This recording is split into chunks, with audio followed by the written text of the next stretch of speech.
Okay, so today we are commencing our day 9, and for this we have with us Professor Dr. Dipali. Today we will be talking about agile leadership. Before we begin with our session, let me have an opportunity to introduce Dr. Dipali. She is a Deputy Director at MIT Business School, MIT University, Rajasthan. She possesses more than 2 decades of experience in academics, research, and training. She is a life member and former secretary of Indian Society of Training and Development. She is also a certified trainer from MEPSC, Bosch, NSDC, Government of India. She is passionate and enthusiastic about mentoring and coaching and has been a social activist in association with non-government organization for the welfare of the society. She would be taking us through this learning journey on agile leadership. Over to you, Dr. Dipali. Thank you so much, Dr. Shikha, for that generous introduction.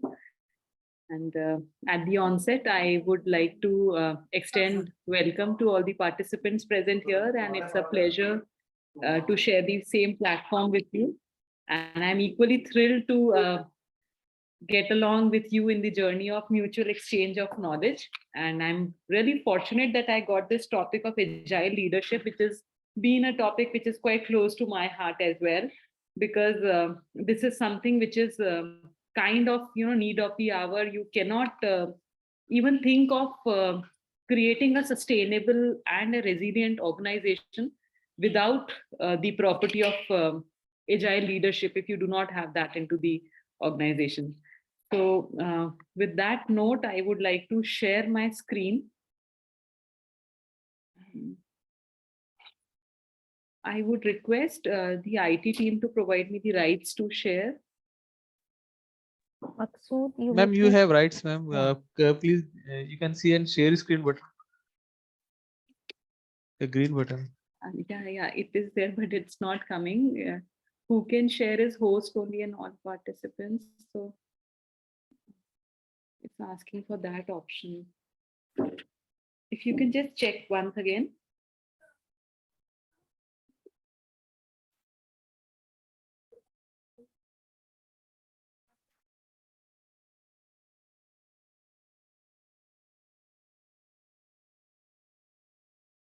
So, Dipali, you are already a co-host. Just check once if you are able to share. Ma'am, what is the error you can see? Actually, I'm getting a window called advanced sharing option where it is mentioned who can share host only or all participant and who Ma'am, can. don't go advanced sharing. Please click on share screen button. Only share screen button. The moment I'm clicking share screen, this is the only option which I'm getting. Nothing apart from When you click on share screen now button. I've got Okay, it. okay. Just give me a moment. This is what digital era is, Professor Dipali. We all have been switching onto digital mode from past 2 years. And now we are much more accustomed, but still there are certain technicalities which do come up. So it's perfectly fine.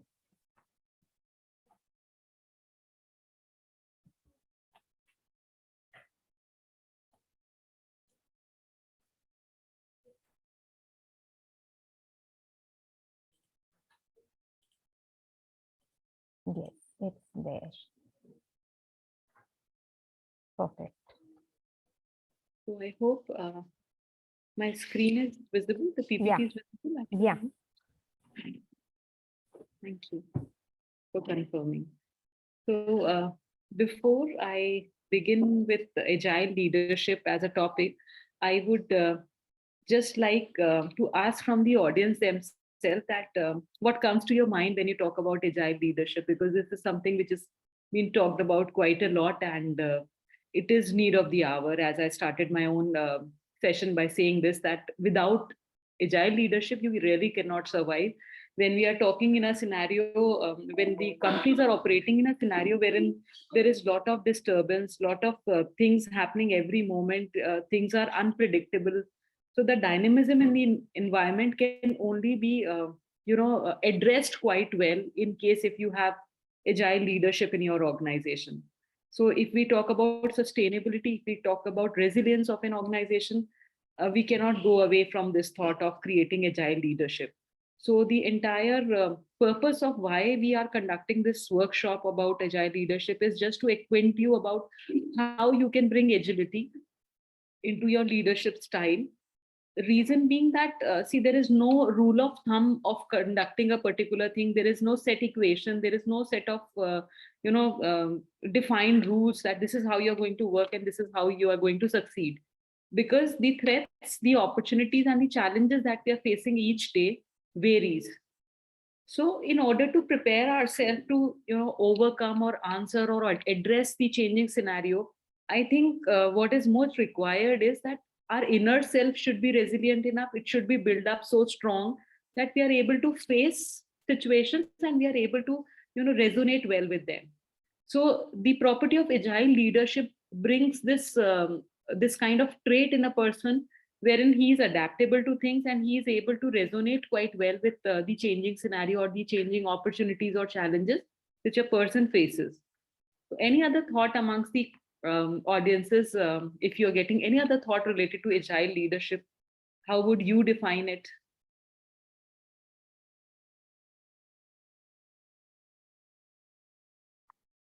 If somebody can just brief me about what comes to your mind when you think about agile leadership.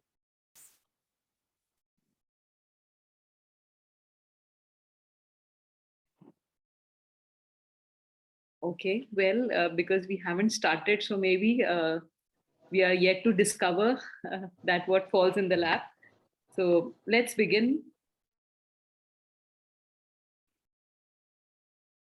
So this is a capacity building program course wherein we will be focusing upon three aspects basically. One is self-efficacy, which is related to an individual.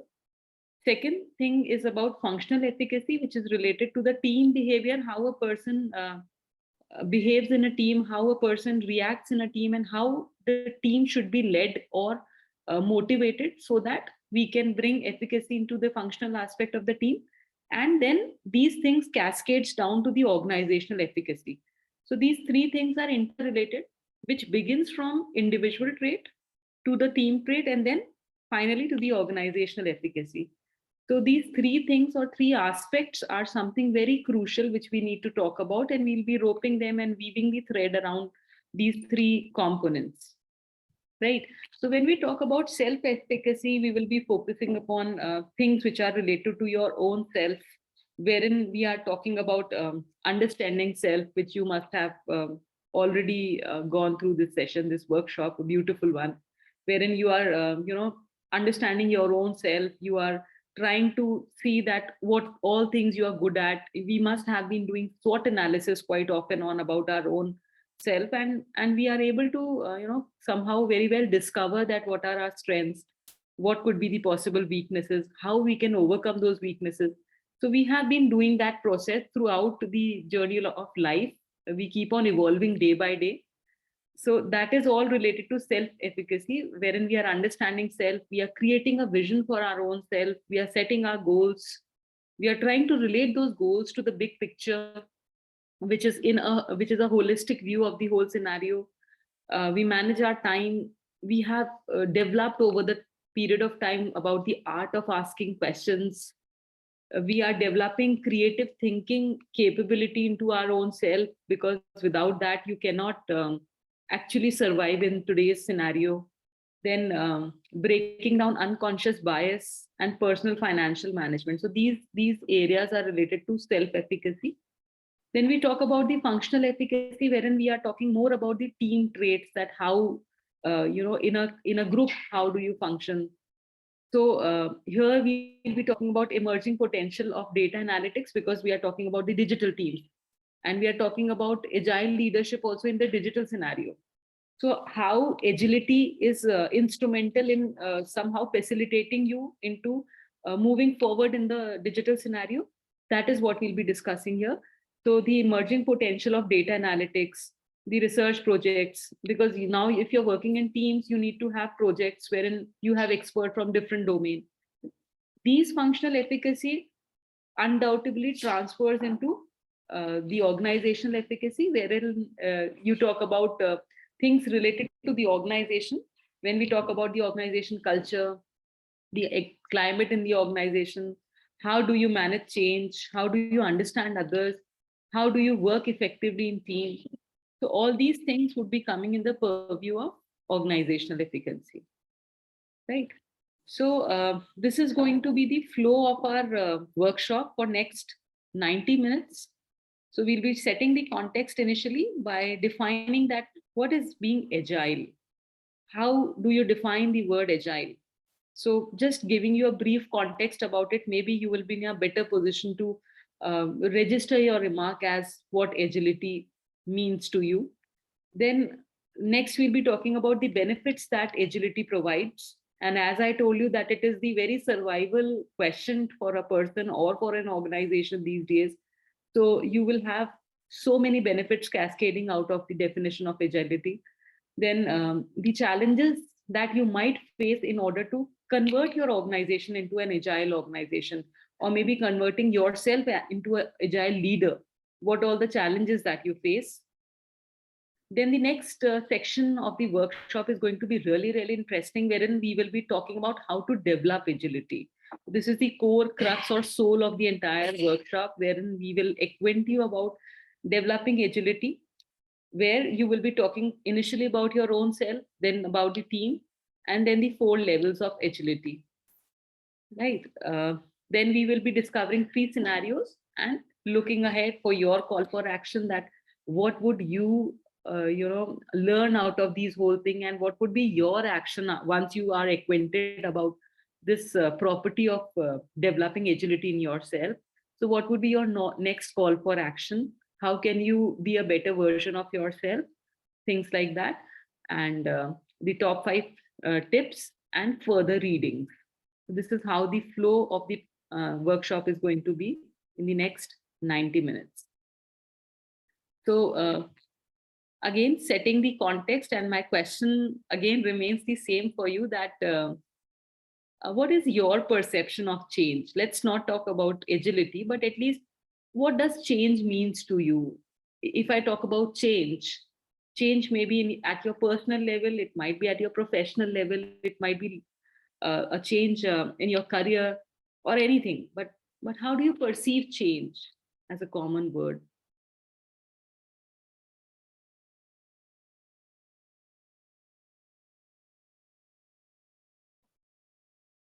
And you can get the clue from 2 pictures which are depicted quite well. Very interesting one in the slide that you can see. And which one would you say is more, change oriented?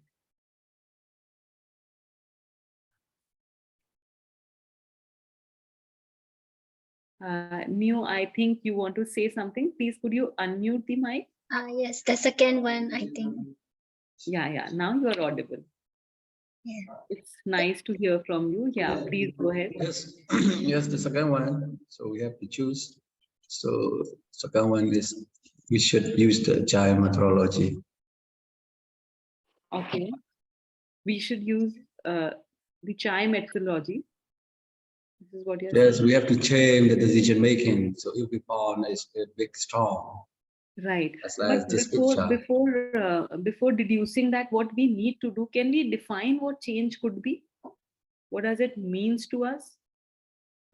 How do so we for the first bit chart is the normal condition. So there is no problem. No problem. Yes. For the second one is a big problem. Right. So we have to change like this. True. Thank as soon you as so much. possible. Otherwise, we have to die.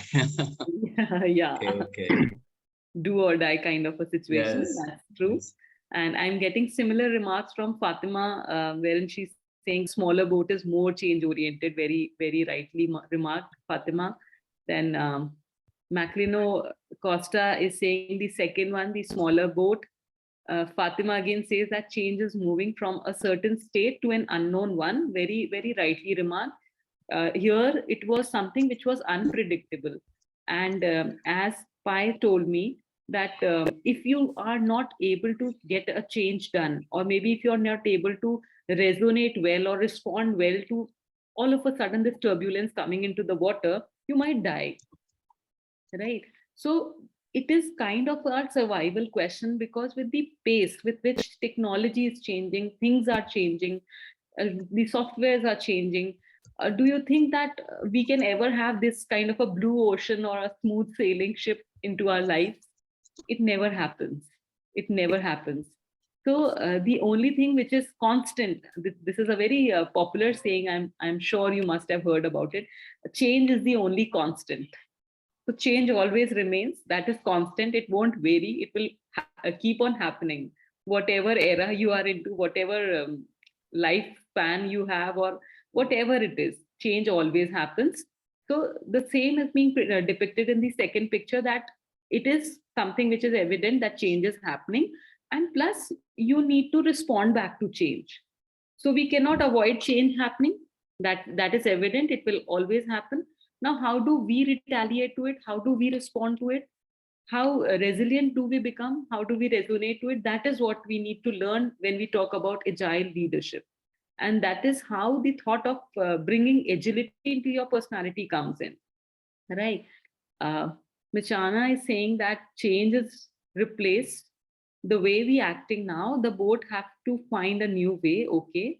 And I think the small ship, Kin Yu is saying that small ship is leading us to change. That's true. And Machana, I would agree to your thought when you are saying that change is to replace the way we are acting now. The boat have to find a new way. Okay. So is it always that you need to find a new way? Is it always that we have to replace? Is it always that our previous strategy is going to be the wrong one?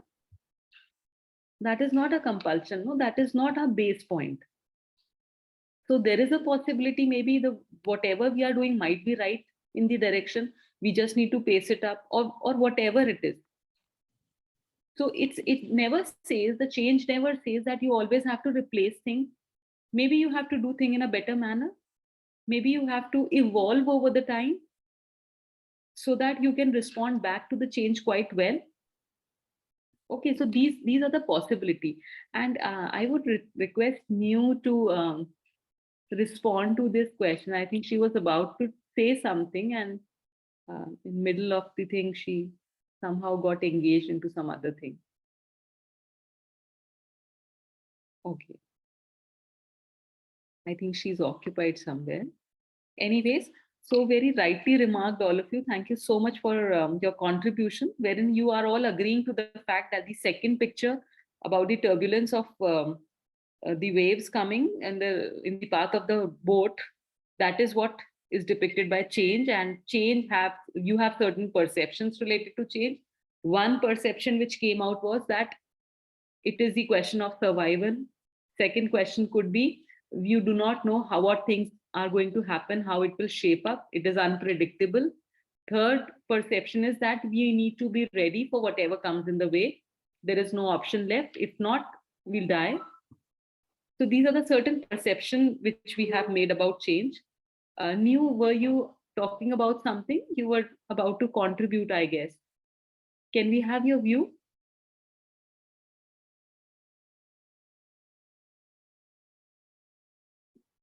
No, sorry, some of my staff come in.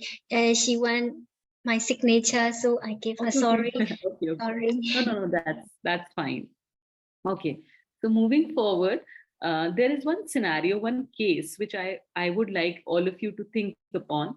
And in this case, you are a part of a C-suite of Toy Inc. in your group, right? And you have to choose the relevant roles of CEO, CFO, CHRO, CTO, etc. I hope you are aware with the terms, with these terms. These are very crucial authorities in an organization. And you have to design a logo for your company. You have 5 minutes to present your chosen design to the board. Okay, so this is a task.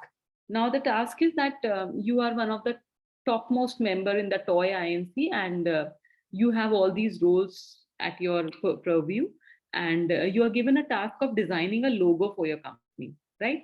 So Can I ask the participants to just take 5 minutes and design a logo and show it to me on the screen if it is possible? You can draw something on a paper and just show it to me and tell me that why you have chosen this design. What is the reason behind it?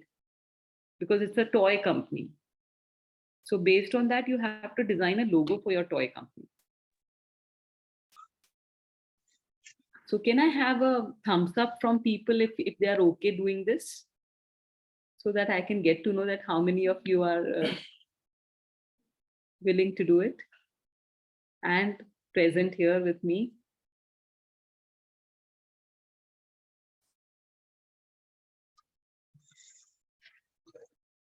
Oh, wow. Thank you so much, Fatima, for that thumbs up. And rest also can be a sport. You can also try. 5, would you like to? I'm giving you 5 minutes for that. And let's come out with something very creative. And I'm sure you all can, work it out so well.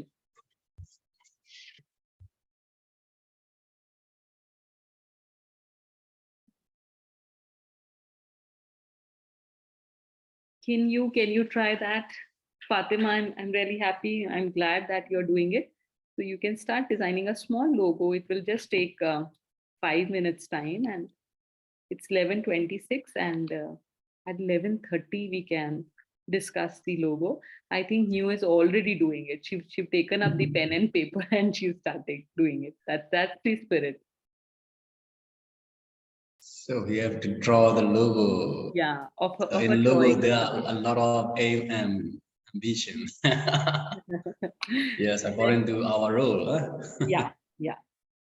No, not according to your role only. I mean, you have to devise a logo for the toy company. That is the Okay. basic purpose. And then I'll be asking you that why you have chosen this design. This is what you need to present in front of the board members. Okay. So your time starts now. It's 11:27. At 11:33 we will.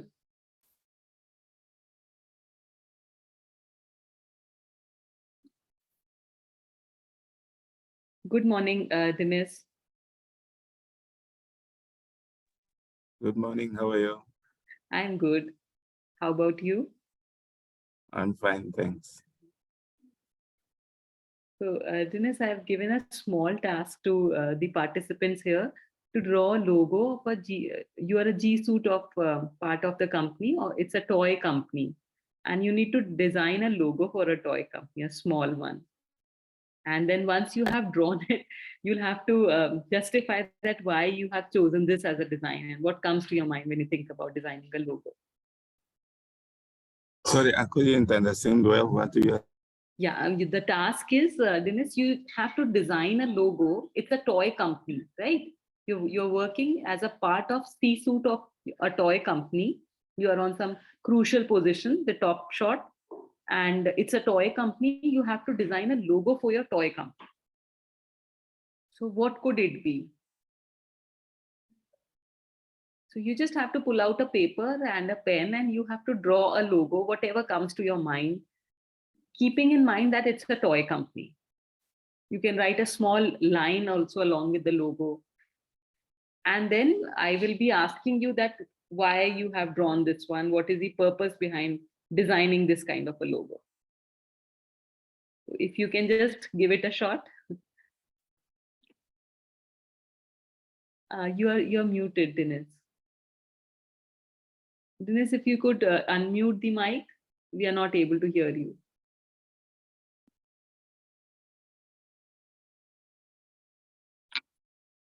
You are muted. Please unmute yourself. So I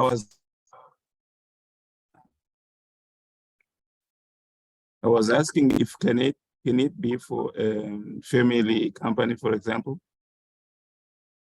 or must Which be for a big company, a Yeah, logo? it should be a toy company. It is a toy manufacturing company. Okay, okay. Let me try to see it. It would be great if you could try. I think Pi is done. Okay. Dinesh, you may continue drawing something really creative because I can see that you are engrossed into it. So please continue. And meanwhile, we can just have a thought from Pi. Okay. Then next would be Fatima. And then we will be having it from New and then from Dinesh. So Pi, you are all set to discuss? Okay, I have 2 submissions in the chat box. Let me read it out. Okay. M kids. Okay, Dinesh is mentioning M kids and oh wow. Fatima have really drawn a cute one. There is one person standing and then toy INC, there's a car and there is a simile.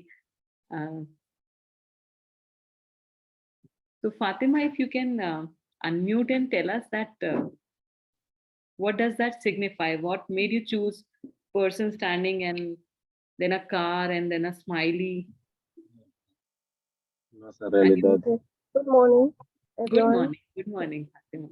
Thank you. So the person standing is actually a doll. It's not a person standing. I was trying to draw a doll, and then there's a little toy car, and the happy face or the smiley is signifies that the toys will bring happiness to the children. Okay. Yeah. So the doll and the car are part of the toys, you know, that are Toys Inc. produces. Okay, that's interesting. Okay, so that was a good thought, Fatima. Thank you so much for contributing. But do you think that 3 designs separately could be a logo for a company? Like, I mean, 3 things you have drawn here separately. Can that be a logo? Well, if it's placed strategically, you know, in a square and place them in different places, just to bring out the happiness Okay. in the logo. But Okay. now that you mention it, perhaps just one of the toys would be enough, and then the name of the company. Yeah. Name of the company was very important. And maybe if you could write one line that, you know, any jingle kind of a thing or a tagline or a punchline. So with logo, that goes quite well with it. But yes, it was a great thought and very well attempted, Fatma. Next, can we have it from Dinesh? You are mentioning M Kids. Is that, I mean, is that the logo or that's the name that you've coined for the organization?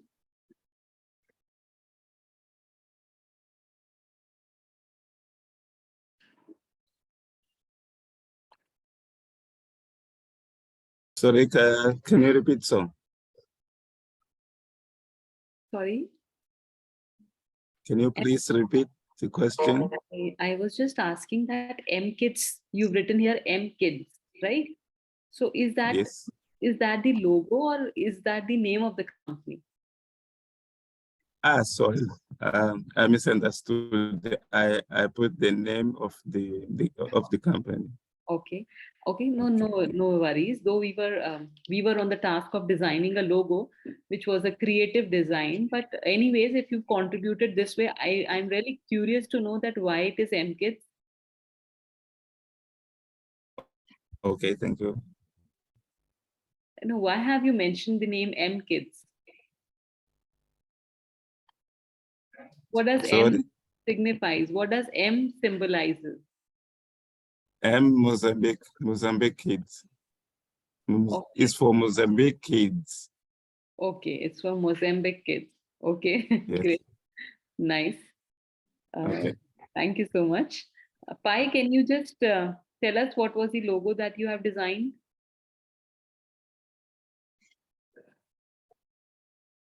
You've been putting a lot of effort with a lot of sincerity. I'm so curious to know that what you've designed. Can you just show it off? And New is also ready with her logo now. I think so. So can I show here? Yeah, definitely. It's visible that that's a face of a girl, I think so. Yes, mine. Yeah.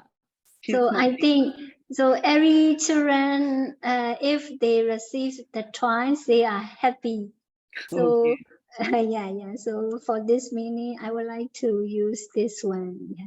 Okay. But I'm not very good painting, drawing, so just sorry. No, that's fine. And Costa have also sent an image. I'm trying to open it up, and let's see what is there. So meanwhile, I would respond to New that, oh wow, that's great. Could you see that on my screen, the image? Oh wow. So I'll discuss that. That's really interesting. So in your case, New, I would like to submit my observation related to the logo that you have shared. See, if you're mentioning us girl smiling, so now your toy are not confined only to the girl child. It is for everybody. Yes. Yeah, it is for everybody. So don't you think that we need So to have, everybody can smile. yeah, So everybody can. twice, yeah, the TOY twice in the old, so you can see smile picture. Oh, just let me open it out. I'm not able to open it right away. Doing, oh wow, that's great. Can everybody see that? You can see the chat box. Yes, I've seen that, and I've opened the picture, and it's beautiful. The toy store, it's so beautiful, and I really want to show it to everybody. If all of you can just open up this JPG that you've sent, Pi have sent the toy store. It's so beautiful with wonderful colors. Yes, the color is very important for us. Right. So I choose the red one for brave, Okay. for smiling for the yellow.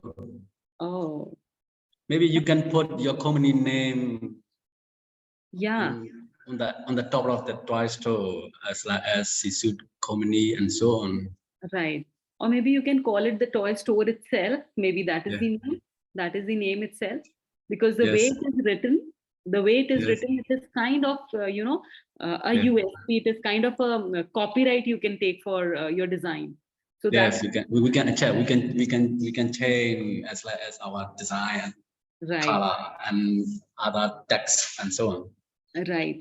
That's true. And the best part about this design is that it's having multiple colors, which are very attractive for any Yes. age group, age group of people, for boy and for girl equally.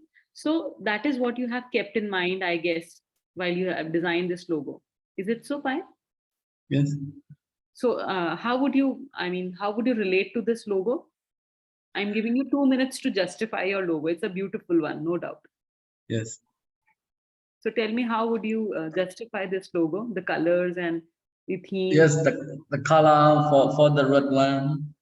So maybe define the toy.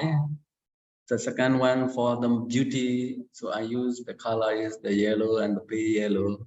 So in blue color, maybe you can see the smile picture and the store. So we can see clearly the store color by using the yellow color.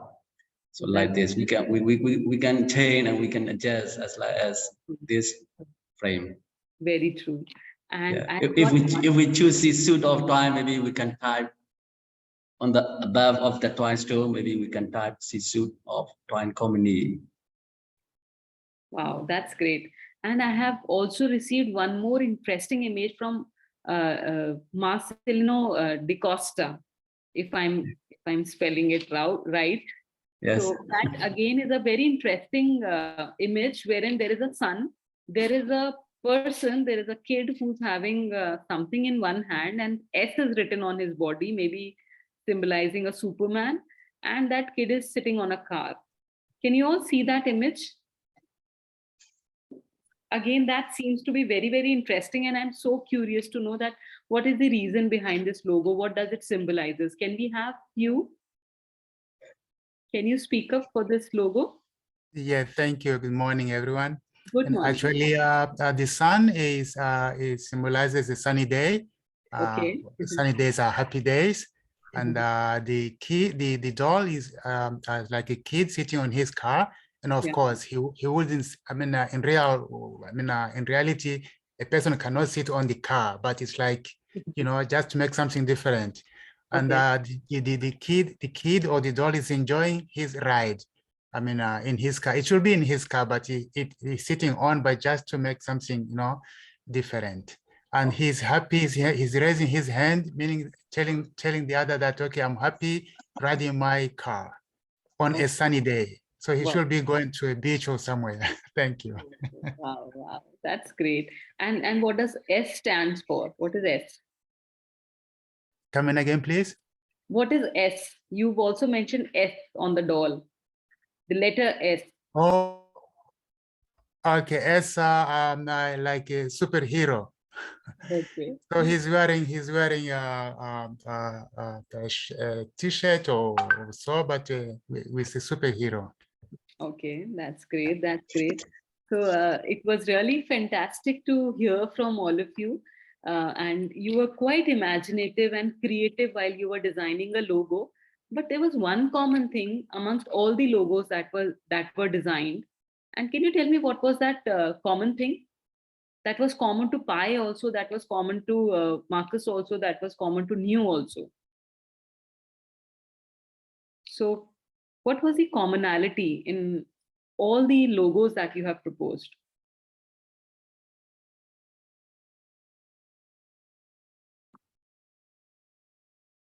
The common thing was happiness, wasn't it? Well, to me, I think it's the presence of the kid. Happiness. Okay. Happiness, yeah. Smiling face. Smiling, etc. Yeah. Right. And the reason Happiness. why, right, that's true. And the reason why you have emphasized on happiness was, why did you all emphasize on happiness? Why was that the key element of your logo? Because toys are generally supposed to bring a little bit of happiness to the owner. Right. Because toys are a source of happiness to kids. Very well said. So when you have a particular type of a company operating for a certain kind of a product, when you're designing a logo, you need to be creative enough, agile enough, flexible enough to incorporate all the thoughts that should be a relevant feature of your logo. Okay, so there is a possibility that there is a lot of scope for whatever logos were designed. That's true. But apart from that, you were right on the track, you were right on the line wherein you were emphasizing basically on happiness. So there were two elements that were very relevant to it. One was the kind of product that you're producing. So you were clear that I'm producing a toy, and a toy needs to bring happiness. That is the purpose of very existence of a toy. So you all emphasized on that. You know what was the second most crucial element, which was again there in all your logos? And that is why I would say that they are wonderful logos. What was the second crucial element, apart from the product that you were focusing upon? If somebody can help me out. The second element were your target audience, the segment to which you were catering to, right? And they were kids.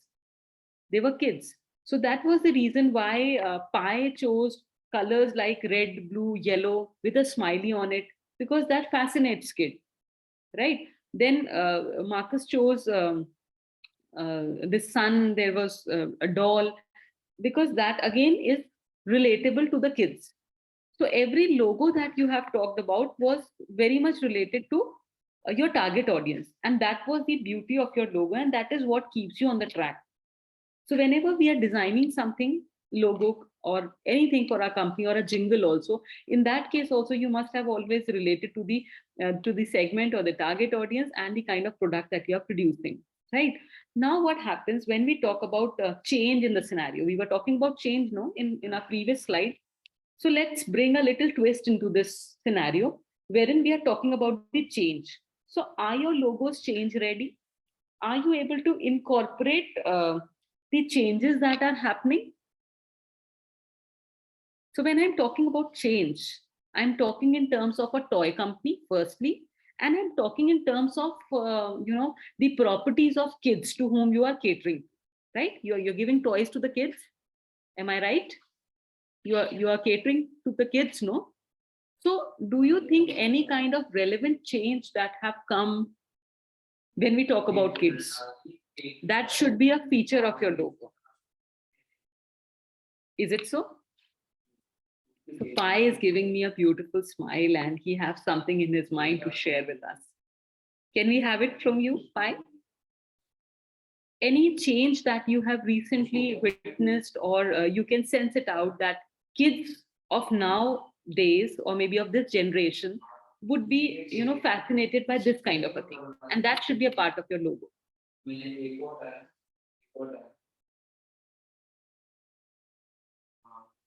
And if you are able to incorporate that change, you are agile.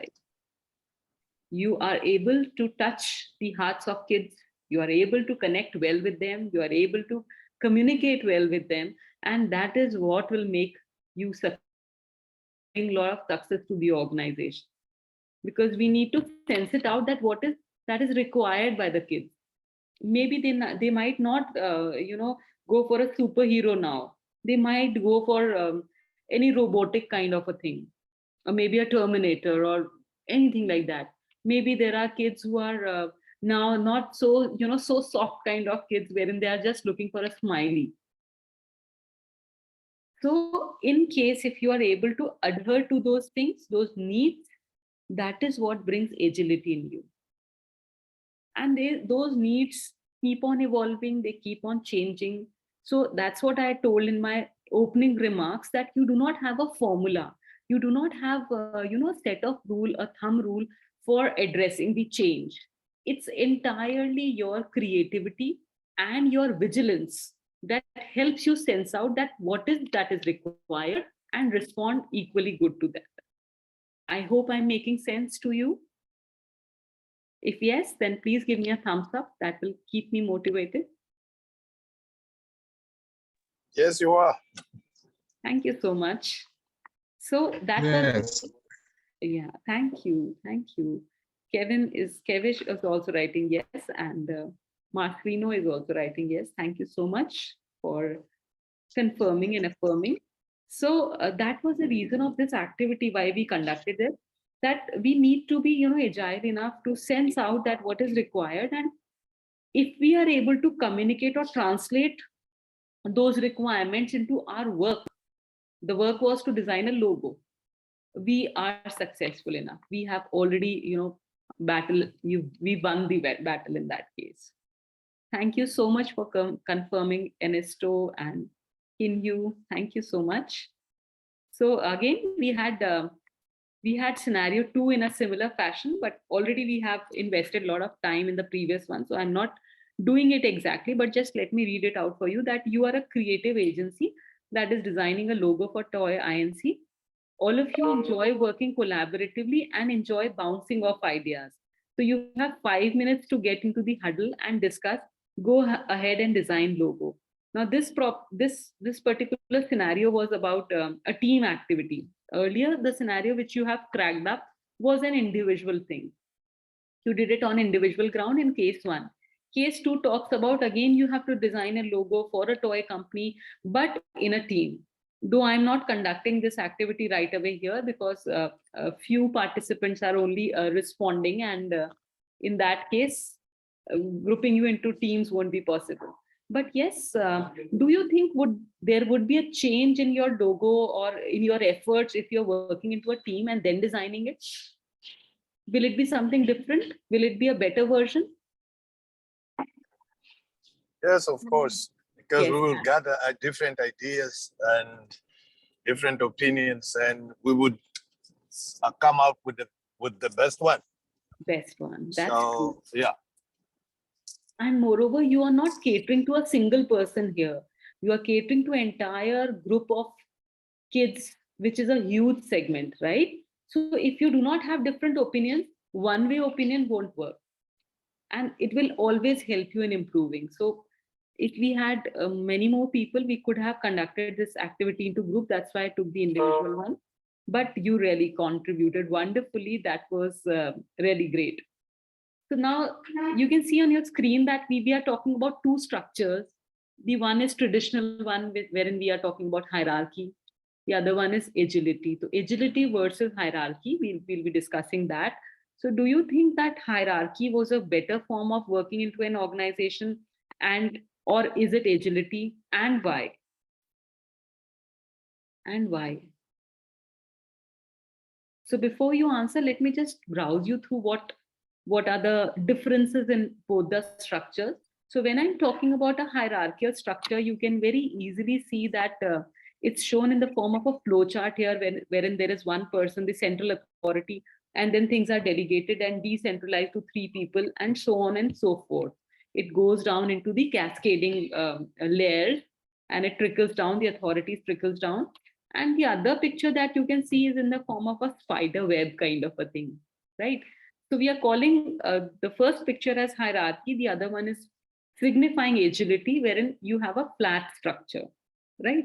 So when we talk in terms of who leads in hierarchy, you know that the command and control is concentrated at one point of time, and that is the person who makes decisions. So if that person is not wise enough to take good decisions, the entire structure fails. And if you're fortunate enough to be under the governance of a good leader, again, you can always succeed in life. We have seen these examples in all wakes of life, whether we talk about politics, whether we talk about entrepreneurs, whether we talk about business persons, the tycoons. We have seen how organizational structures have evolved and how they have failed miserably if the leadership was not appropriate, right? So in terms of hierarchy, there is one single command and control, but in terms of flat organization, it is spreaded to all people. Everybody becomes equal because it is flat. It is on same level, right?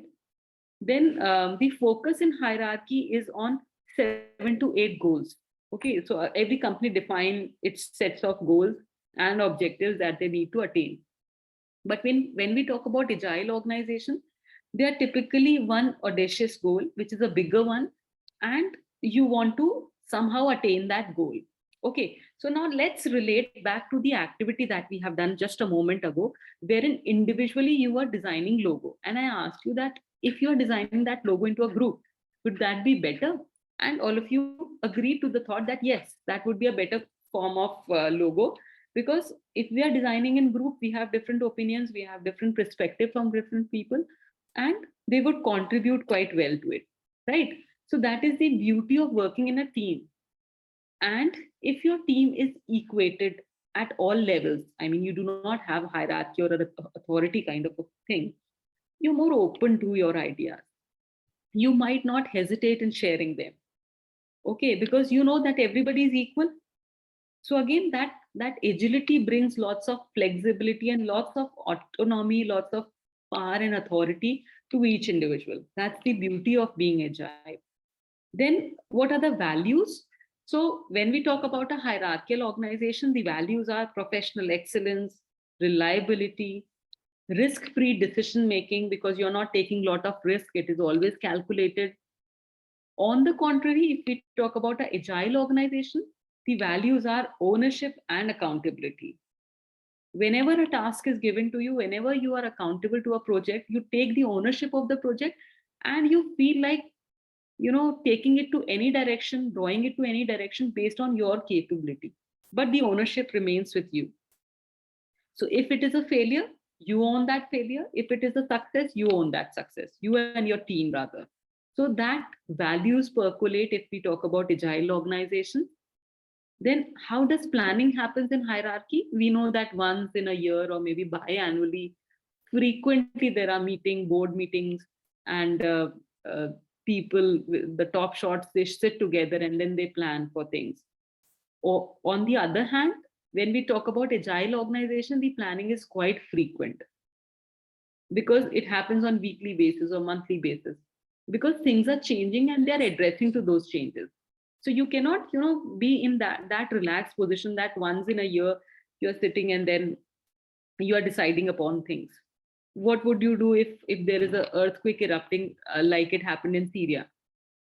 So you have to be on your toes every time, prepared for the contingency, anything which is coming your way all of a sudden. So you need to be prepared for that. And that never happened in case of hierarchy. Then another property is how do they view the external environment? So hierarchical organization will remain fixed for at least a year. They do not change their policies so easily. But on the contrary, agile organizations are always in a constant flux. They keep on reviving, evolving, and designing new policies based on new threats that are coming. So that is the basic difference between two types of organization, the hierarchical organization and agile structures. So which one would you prefer and why? Definitely the agile. Definitely. Yeah, I would sum up by saying because it's flexible, it's agile, and it's not static as the hierarchical. And there is a lot of collaboration and participation. True. Plus, there is ownership and True. accountability, which are very, very, very important points. People feel involved, feel part of it when they Yes. are given opportunity to participate, and again, they are said accountable for whatever the result is, positive or negative. So I think that's the best way of working. That's the best way of Person. Very true. So can you, I hope all of you will agree to this fact what beautifully Felice Preto have contributed, and all the points that he has said are the strengths of an agile organization. And that is what leads to a greater success of agile structures as well. And all of us agree to that. That is the reason why organizations have evolved over the period of time, and they are diluting their image of being a hierarchical organization anymore. They are not into that. They are not, the succession planning. Do you understand the concept of succession planning happening in the organization? So the style of succession planning have also changed over the year. Like there might be nepotism a little bit into the organizations, but still they do not choose their leader based on that he's the son of the founder president. So they do not do that way. And they choose people based on their capability, and you have to prove yourself, and only then you can claim to be a leader. That is really good. Now, the benefits are very well stated by Nikakis, and I won't repeat them anymore. But if there is some other contribution somebody else want to add on, you're most welcome. Apart from the ones which he have already covered, that people have a sense of ownership, agile structures respond very well to the changing climate and the environment. Plus, you do not have that centralized authority. So people are happy working. They have, they take credit of winning a particular thing. And if they lose also, then it is on them. So this is how it is. And this is what agility is. And that is what brings benefit. These are the benefits of an agile structure. So can you think upon any other benefit apart from the ones which are stated right away? New, if something is coming to your mind? Yes, I'm thinking most organization based on hierarchy. So how to transform the agile structure step by step? So I would like to know this one. Okay, that's a very good question. So when you see organization around, you still see hierarchical organization. That's true. Yeah. So there is a possibility that people may say that it is just on paper. It's something which is proposed. It is not actually being executed, right? So that's true as well. That's true as well. But now the organizations who are successful, they are picking up these kind of structures, and on a I must say we have seen these kind of structure being succeeded in terms of startups, because startups are new, freshly grown organization, and they are not into that burden of baggage of having hierarchies and those layers into the organization. So they started in this kind of a structure wherein they were flat organization or project-based organization or matrix organization, wherein people are equated and they have that opportunity and liberty of being treated at equal level, and which brings them a lot of sense of ownership amongst people. So based on these structures, which were very successful in small organization or the new ones which are coming up or the startups, the other bigger organizations are also adopting these kind of structures. And I can name a few of them, like if you have Accenture, which is an IT based firm. Generally technology driven firms, the digital era firms, they have imbibed these kind of structure. They are no more into hierarchical version now. It's only the manufacturing industry who are still, struggling hard to get out of those structure. But if I talk about maybe Accenture or maybe TCS or any other IT firm, they generally are operating in terms of functional organization or project based organization. So what they do is, maybe if they are operating, say, in India, right? So they have clients across the globe. They have clients from US, they have clients from UK, from China, and several other places. So what they do is, maybe there is one client from US, for example. So what they'll do is, they'll create a team of people in their organization who would be addressing to these US people, US clients. Okay. Now this team would be having one person from finance, the other person might be from HR, the other person might be from sales and marketing, one from technology. So vivid areas are taken up together and a team is composed. Now this team is accountable to respond to the needs of client from US. Okay, so that is a hierarchical structure, and into that hierarchical structure, they are also clubbing a project-based or functional organization by creating those project teams.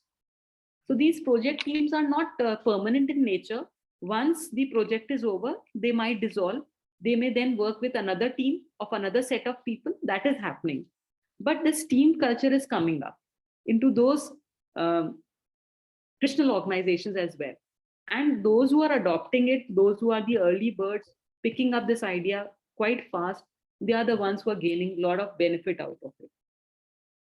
And rest who are, not adopting to these ideas might become dinosaurs and they might not survive. So that is very true, that you need to pick up with the change. If you're not doing, you cannot survive now. Yes, thank you. Thank you so much. That was a good question. Thank you so much. So benefits of being agile are already stated. So we have discussed them. I'll just read out this for you. So aiming for a big goal, you can face many unknown without putting a plan, right? So you have a big goal and you can come up with all unknown threats and challenges if you have such kind of agile structure. As we have read in the previous style, that in case of hierarchical structure, you have structured 2 or 3 set of goals and your entire energy revolves around attaining those goals. On the other hand, if we talk about agile organizations, they have a bigger type of a goal.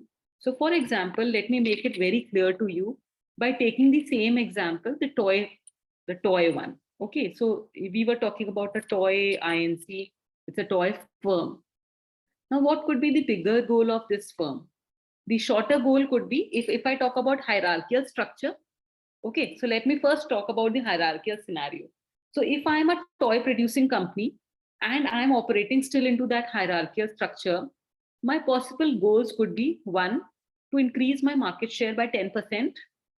Second could be to increase my wealth. Third could be to increase my market price of my share. These are my possible goals, right? These are the possible goals of a traditional structure organization. Now, if you're revolving around these goals, you will always try to cut down the cost so that you can have more margins. If you're cutting down the cost, that means you have to compromise on the quality. If you're compromising on the quality, the parents might not like those toys because they are not of good plastic. They're harmful for their kids and you may be thrown out of the market, right? Now, let us talk about another scenario wherein it is an agile organization. Okay, so you have a toy company which is also agile in structure. If that is the company, can you just guess it out? What could be my big goal? If I'm a toy producing company and I'm agile structure, what could be my big goal? Will it be increasing the market share? Will it be increasing the value of my share? Selling more? Will that be my goal?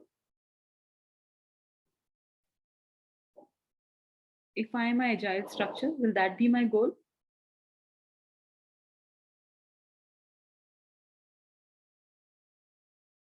Definitely not.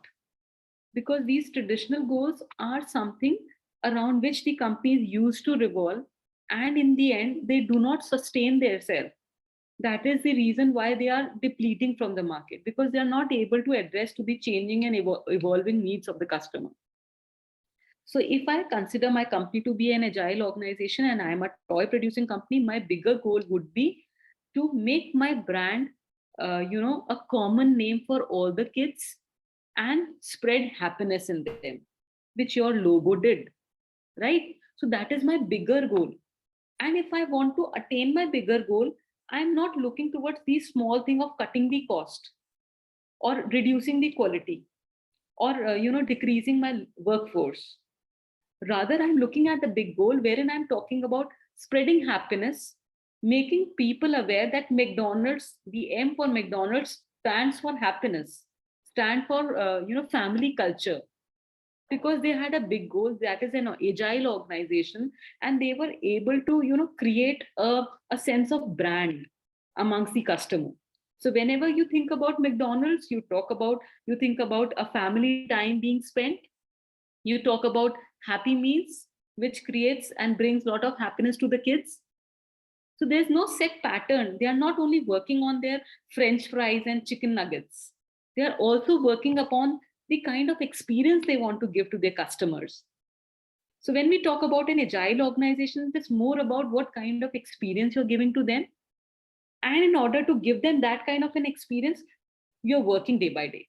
So maybe if it is a toy organization, I can give a very good experience of giving topmost quality of plastic with my, or maybe not plastic, some other material which is user friendly, kids friendly. I have taken a pledge of producing all my toys with that substance only. Maybe it's very expensive, maybe whatever the case is, but I have a set pattern that if my toys are going to be produced, it's going to be that product only, that kind of a quality only. Something which is not harming the environment, something which is not harming the kids as well, which is play safe kind of a thing. So if that is my big goal, so that is the kind of brand image which I'm creating for my audience. So now there might be people who would prefer buying a cheaper toy, a less priced toy, right? But they are equally conscious that the quality of toy should be something which is not harming my kid. Okay. So my toy store, the one which was designed by Pi, a beautiful logo of red and yellow color. I hope all of you must have seen that. It was wonderful to see that logo. So maybe that my toy store, whatever toy you will pick up from my toy store, would guarantee you that it will be of good quality. The material would be good. It might not be very beautiful or very attractive, but the material would be good. Even if a toddler or an infant child takes it into the mouth when he's having those teething troubles, you are safe enough. You are happy and contented that, okay, my kid is not taking something which is bad. So that is the kind of goal that you want to attain, because you are an agile organization. So you're not looking at the shorter ones, the smaller ones, you're looking at the big picture. So this is what your company would stand for, right? The Lego toys. You must have heard about Lego toys. Have you heard about Lego toys? Lego is a very popular company and they produce very good quality toys. So people are happy. Sure, we heard about it. Yeah. So they stand for something, because they are an agile organization. They do not work under those traditional pattern of just enhancing their market share, just enhancing their profits. They do not do that. And I'm sure you must have heard about a very popular, very old back case of Johnson and Johnson. Johnson and Johnson, you must be aware about that company. It is a US based company, and just imagine they are dealing into a market of infant kids, which is a highly sensitive market.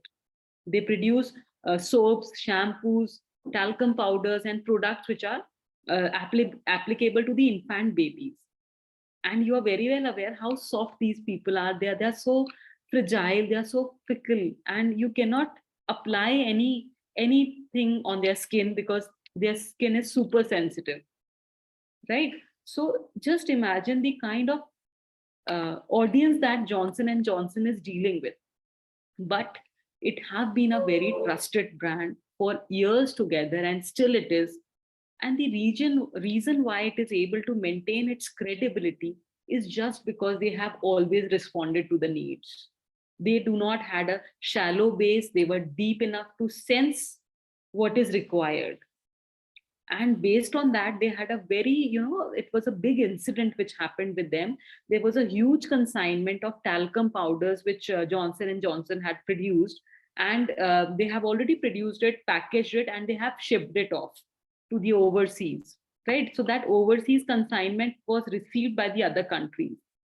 Now, when this happened, all of a sudden their research and development team told that somehow the proportion of Tynol is kind of a chemical, kind of a agent.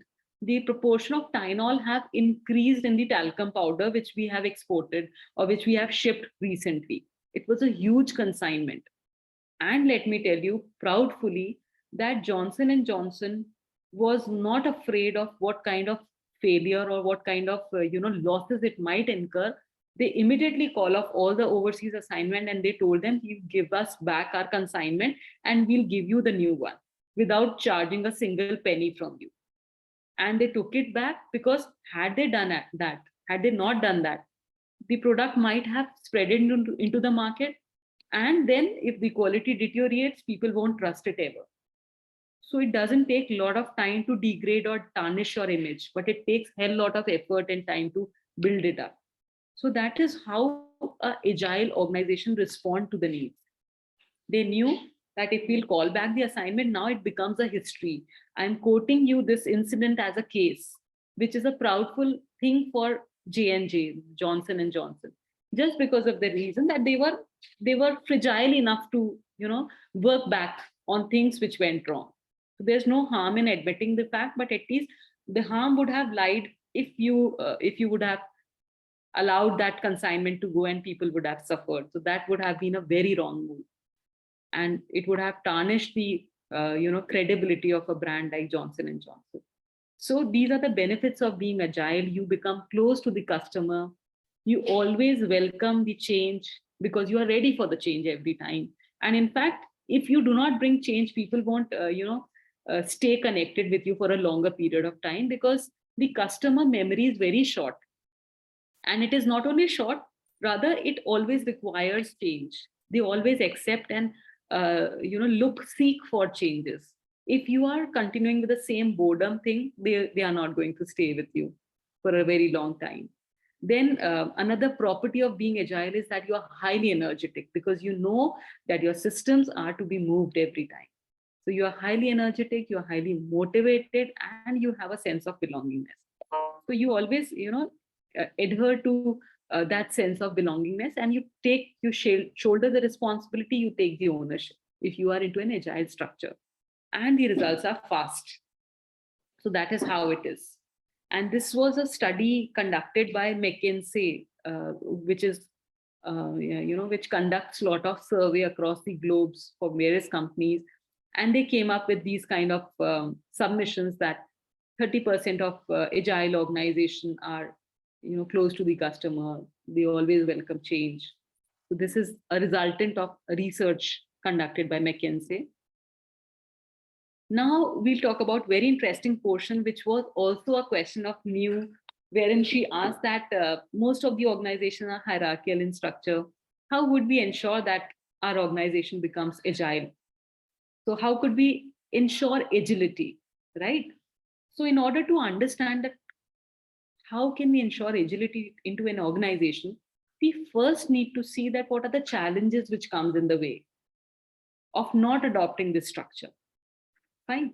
So we will be discussing these challenges shortly, but if you need a break, you can just give me a thumbs up. I can give you a 10 minutes break and we can resume back, because it's been quite long that we've been discussing. So do you require a break? Or should we continue? Okay. So I haven't seen any hand raised, so I'm so glad and motivated and happy to see that you are all glued to the session and you do not want a break. That's a big compliment to me. Thank you so much. But whenever you require it, please do mention in the chat box so that I can put up a break for you, right? So let's discuss the challenges, that what comes in the way when we are moving towards a structure of agility, and what hampers our way, which do not lead us to convert ourselves into an agile structure, because it's easier said than done. It requires a lot of different mindset people. It requires a lot of research to be done. It requires a lot of effort and energy and capital as well if you want to convert yourself into an agile organization.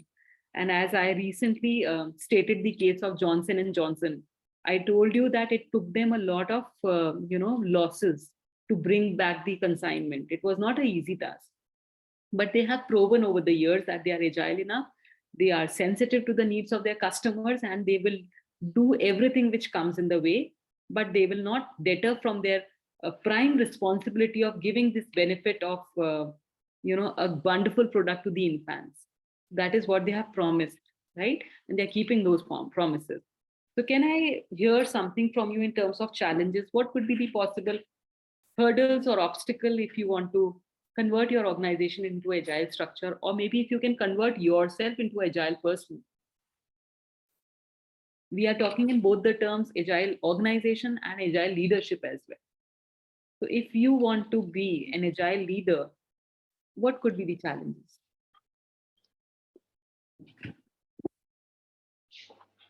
I think it all starts by being an agile leader rather than being an agile company. It starts with the leadership.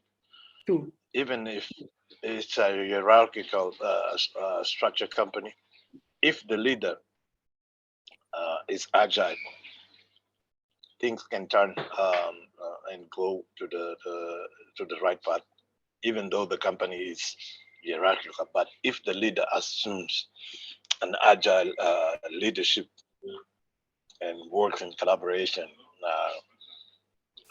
delegating tasks, setting people accountable, it will change.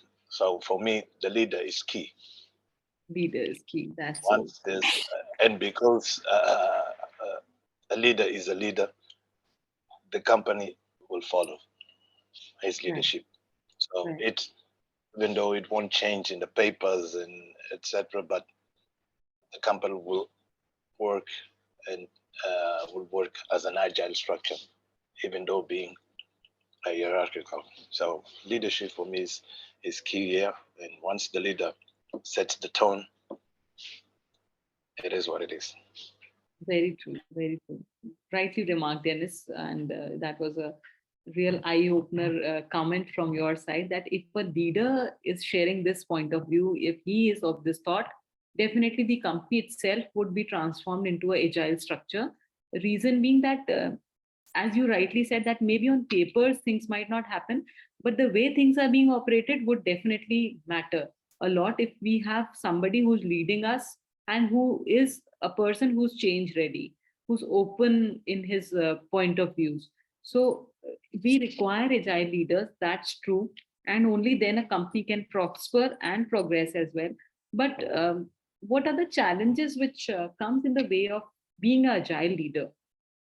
Consider yourself as a leader, CEO of a toy producing company, and you want to transform into an agile leader. Now, the problem is that the company itself have its own, set patterns of conducting certain things, doing some things. They do not invest a lot on R&D, right? They do not, try to come up with new range of products. They have all those similar set patterns of product which they have been producing for years together. I'm sure you must have seen which toy is more relatable. I think a Barbie doll. Everybody knows that. So a Barbie doll is something which is which haven't changed for years together. It's coming in the same shape and structure. but still it is close to the heart of kids. Reason being that they have been experimenting every time with different looks of Barbie, maybe the kind of additional things that they are providing along with the doll, that is varying, that is changing, and that keeps that curiosity questioned on with the kids, that what next, what is the next version of Barbie which is going to come. So if you have that freshness of thoughts, definitely that could lead to agility. But still we are not focusing on the challenges. We are just talking about the results, that if you are an agile organization, if you are an agile leader, definitely you will work out well. Let's talk about the root cause, that what are the challenges which come in the way? What stops you from not doing it? Because if I want to produce a new toy, I require some amount of money in researching and maybe taking opinion of kids and the parents and the stakeholders, that what the toy should be like, right? What is the most relatable character or structure which these kids are crazy after nowadays? Is it a Ben 10? Is it something else? So what kind of superhero is alluring them? Anything like that. You may pick up a character from Marvel or anywhere, but then is it allowed in your organization? What challenges comes if you want to do that? So let's focus upon the challenges, and then we'll talk about how to overcome them.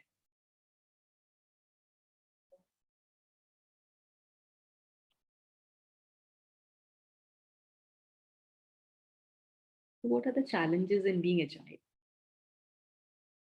One of the most important challenges that it is fetching you a lot of cost. It's not easy. So one of the most important challenges that it requires a lot of resources, and the success is not guaranteed. Like we were talking about the hierarchical structures of organization, we were talking about that they have calculated risk. So they can, enter into something which is calculated, but they are not ready for experimenting with things, because that takes a lot of courage, investment, and the probability of succeeding every time might vary, might be very, very lean. So that is one of the reasons which comes in the way if you want to be agile. Otherwise, it's good. Everybody would welcome this thought. But then if we talk about the technicalities, if we talk about things in the functional aspect, organization are not very happily, being agile. And see, agility might be a smart move as well. And how it can happen, let me tell you. There is a possibility wherein you need not to fetch a lot of cost for being agile. So for example, if I'm telling you that we are producing a toy and we are producing a superhero, which is a new one, and we have launched that superhero, and we want that all the kids, especially the boys, need to be connected to the superhero. So let's launch a movie. Okay. And if that movie becomes a success, then, for example, Harry Potter. So you'll have all toys of Harry Potter, entire range of it. The t-shirts would go, and the dressings would go, the attires would go, and kids are crazy because that's a very common character. People are relating to that. They're liking that character. But imagine taking things to that level requires a lot of cost. So it's not only in one belt of thing that you can do.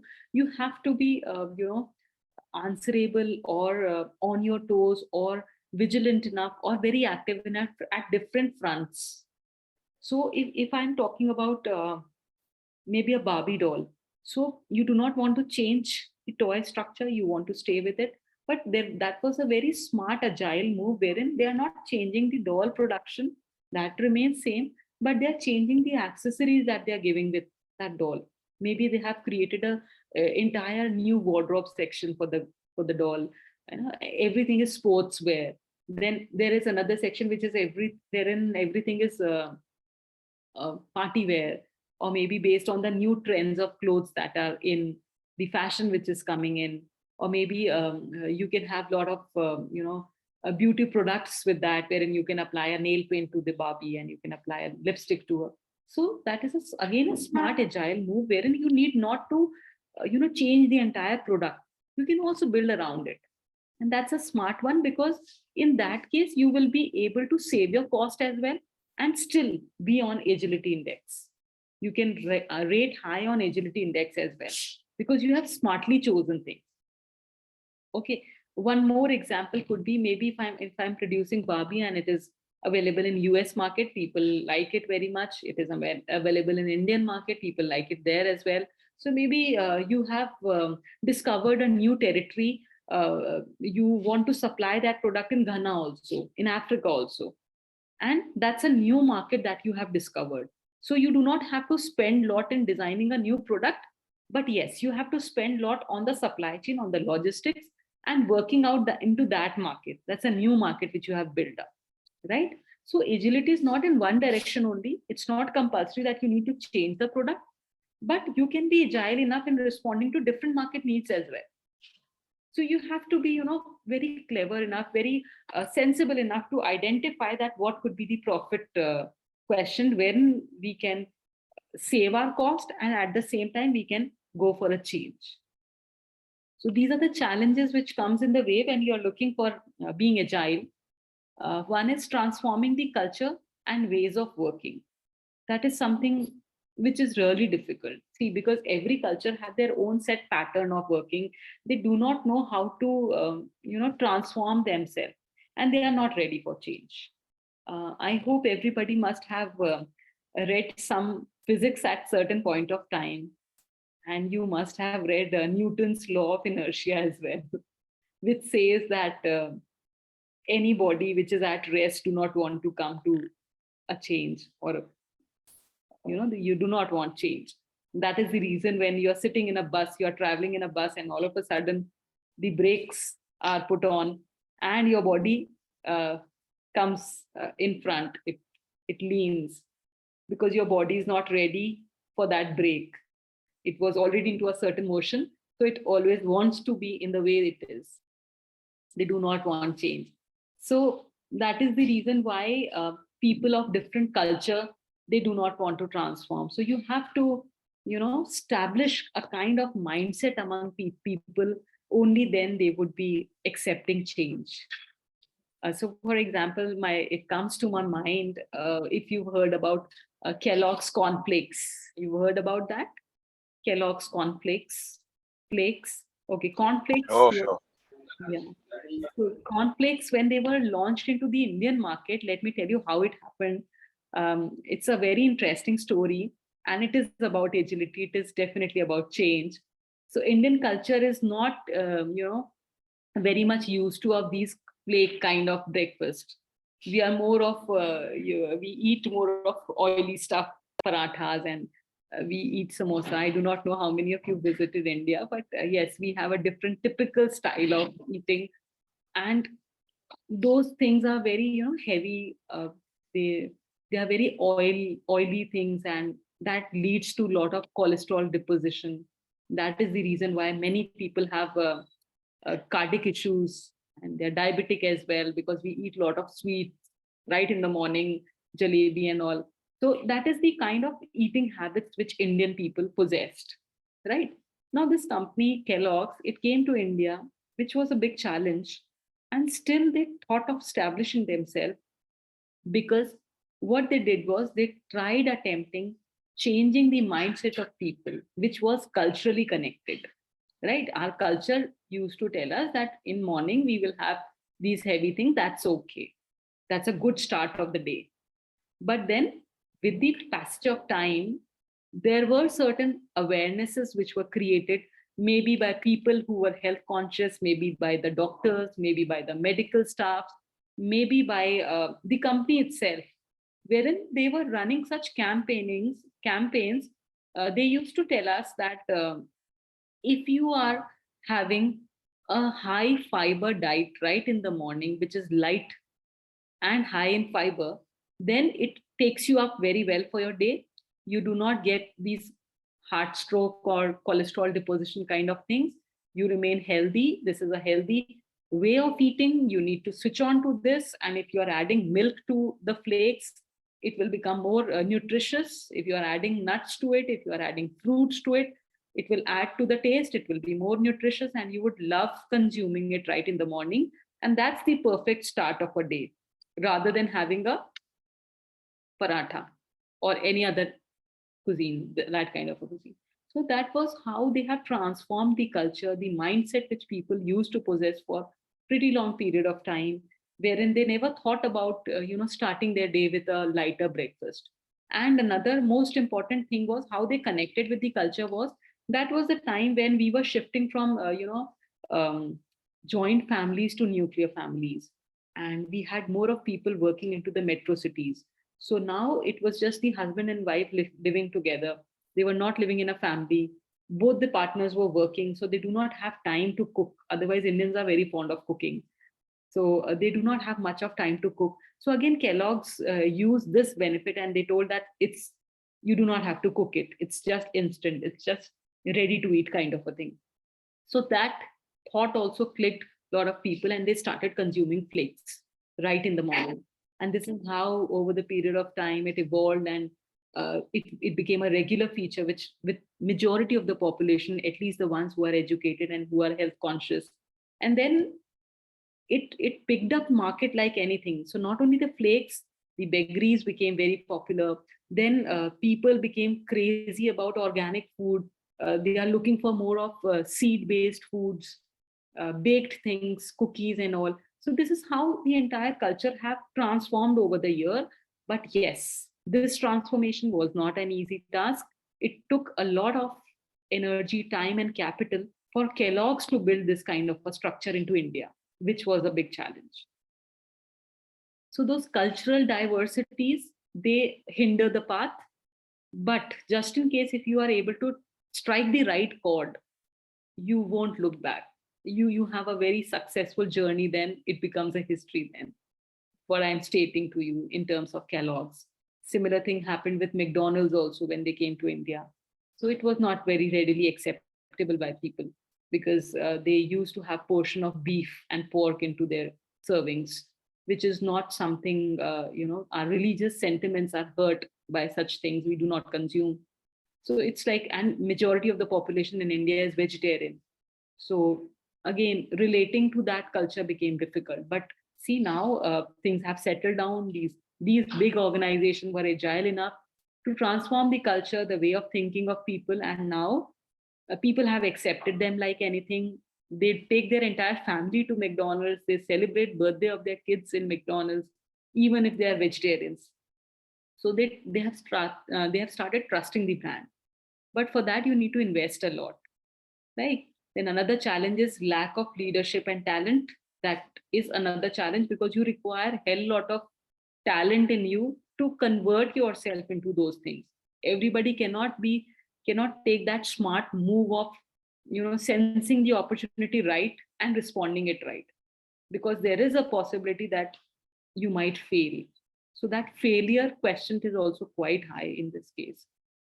And there are certain examples wherein companies have tried to come up with something new and they have miserably failed. So that talent also needs to be there. That is another challenge. Then establishing a clear vision and implementation plan, because if you are not knocking the right door on right time, you might fail. So what Kellogg's did was, when it entered, that was the right time. They had very appropriate implementation plan, wherein at one point of time they were offering such kind of dishes to people. Other thing, they were supporting the health workers to promote this campaign of eating a better diet, right? Then they also tied up with the gym people who were emphasizing more on the workouts of people. So that was how entire ecosystem was created, and the implementation went off so well. Had it not been on right time, maybe things would have failed, right? So there were certain companies like the COVID-19 happened recently. The people who were able to sense the opportunity were able to make a lot of money out of it. And the other companies, you have seen that how their profits went into negative at that point of time. So you have to have a very appropriate implementation plan. If it is not working well, then it's difficult for you to succeed. Another challenge might be insufficient resources. As I told you, that it requires a lot of R&D, and R&D requires a lot of capital. So if you are insufficient into that, it may create a hurdle. then overcoming technology bottlenecks. So you know that the technology keeps on evolving, keeps on changing. So you every time have to respond back to the needs. So you have to be fragile enough, you have to be vigilant enough so that you can sense that when change is required and that change need to be incorporated as well. So this technology bottlenecks also becomes a very big hurdle, and your mindset, that is the biggest strength as well as biggest cause of failure as well. So it's all about the mindset. If you have a proper mindset, you can come up with better ideas. Otherwise, you will stick to the same old hierarchical structure.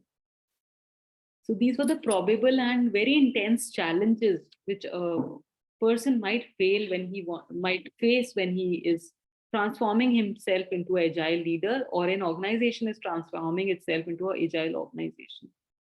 So these challenges need to be taken care of. If you are working one by one on each of these challenges, I am sure you'll be able to overcome them and transform yourself into an agile personality. So next section of the workshop talks about developing agility. So once we have discovered the concept of what agility is, firstly, secondly, we have talked about the challenges that might come in the way when we want to transform ourselves into an agile leader. The third most important aspect of this entire workshop, and which is also the soul of the workshop, is how do you develop agility in yourself? How do you make yourself agile enough?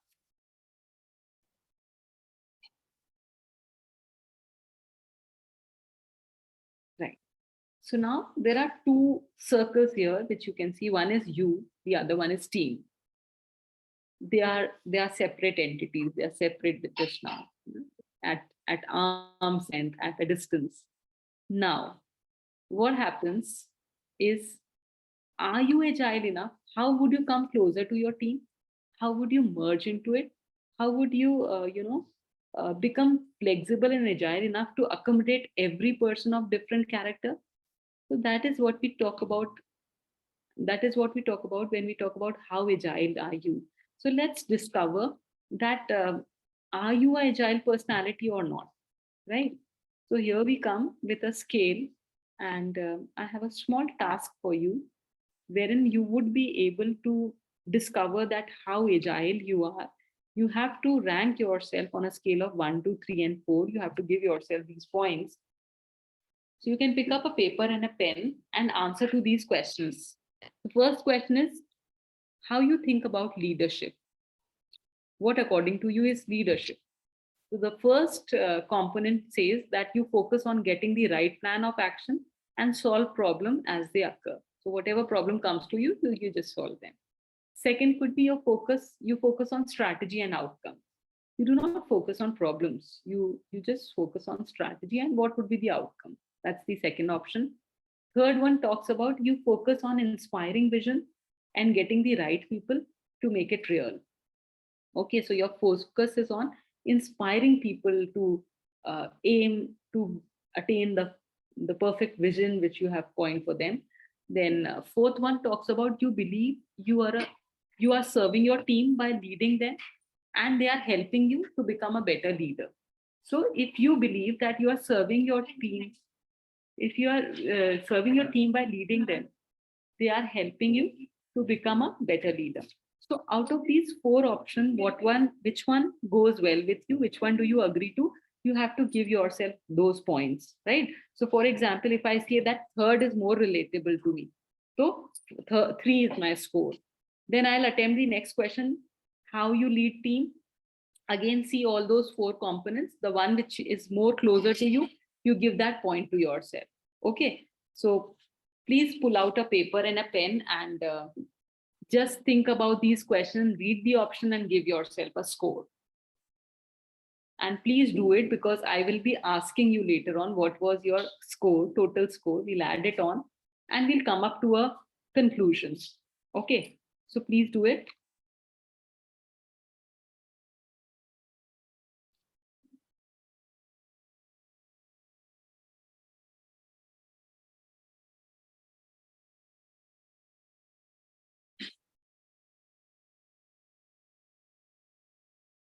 And once you are done with these 3 questions, I'll move on to the next set of questions. I think there are 8 questions. So attempt these 4 and then we'll move to next question.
I hope you have attempted these 3 questions.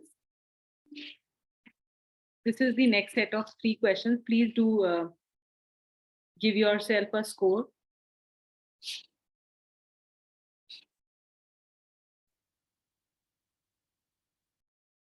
I hope you are doing it. Please confirm me once if you are doing it. Yes, ma'am. Okay, thank you. Yes, we are.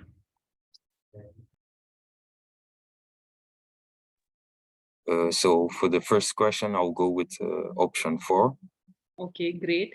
So you keep on writing the score and you have Yes. to add it in the end. So the sum total would be the end result, and that will lead you to certain implication, which I'll be telling you.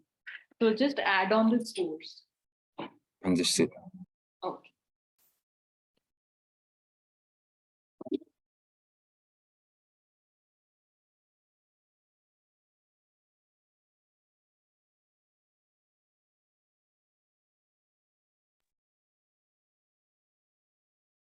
For me, for the first question, I go to option 3. Option 3. Okay. What do you spend time on? Okay. That's good. So mention 3 as your score. Then attempt question 2, how you lead change. Again, whatever option suits you. Supposingly, if it is 3 again, then you have to keep on adding 3 plus 3, 6, then another 3 that way. Like in the previous slide also, you must have answer to these 3 questions. No, you must have got certain score. Keep on adding that score. Maybe in first question, if it is 4, then second question, it is 1, so 4 plus 1, 3. Third question, if it is 2, so 4 plus 1 plus 2, that pays 7. And then moving on to the fourth question. Fourth question, if it is 2, then 7 plus 2, 9. That is how you have to do it. Right? Well noted.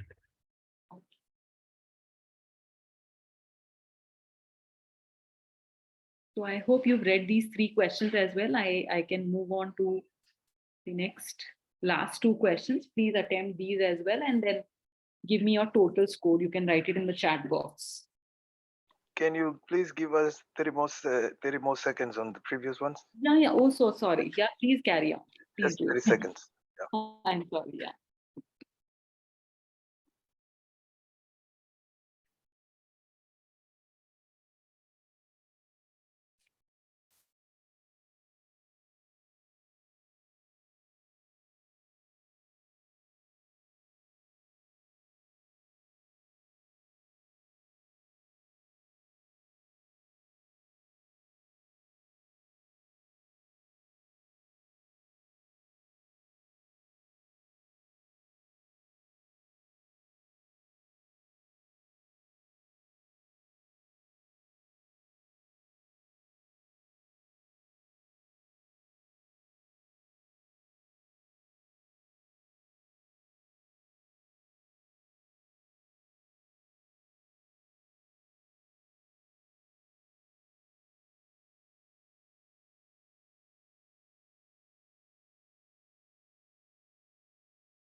I think we can move on ahead with last 2 set of questions.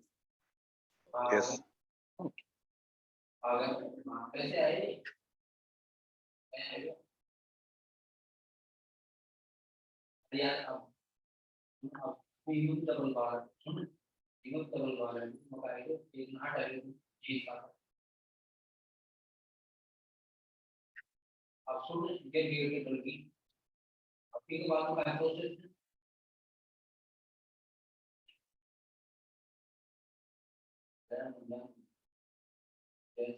So once you have done, please mention on chat box your total score. What are you scoring now?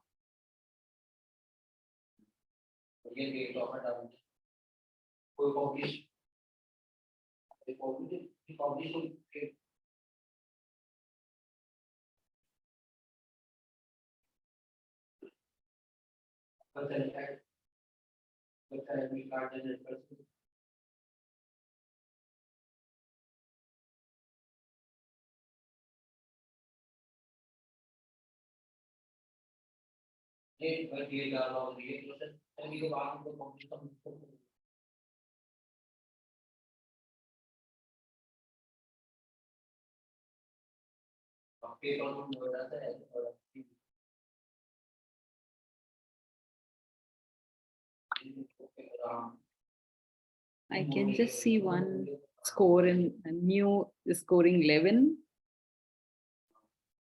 And others can also put up their scores if they want.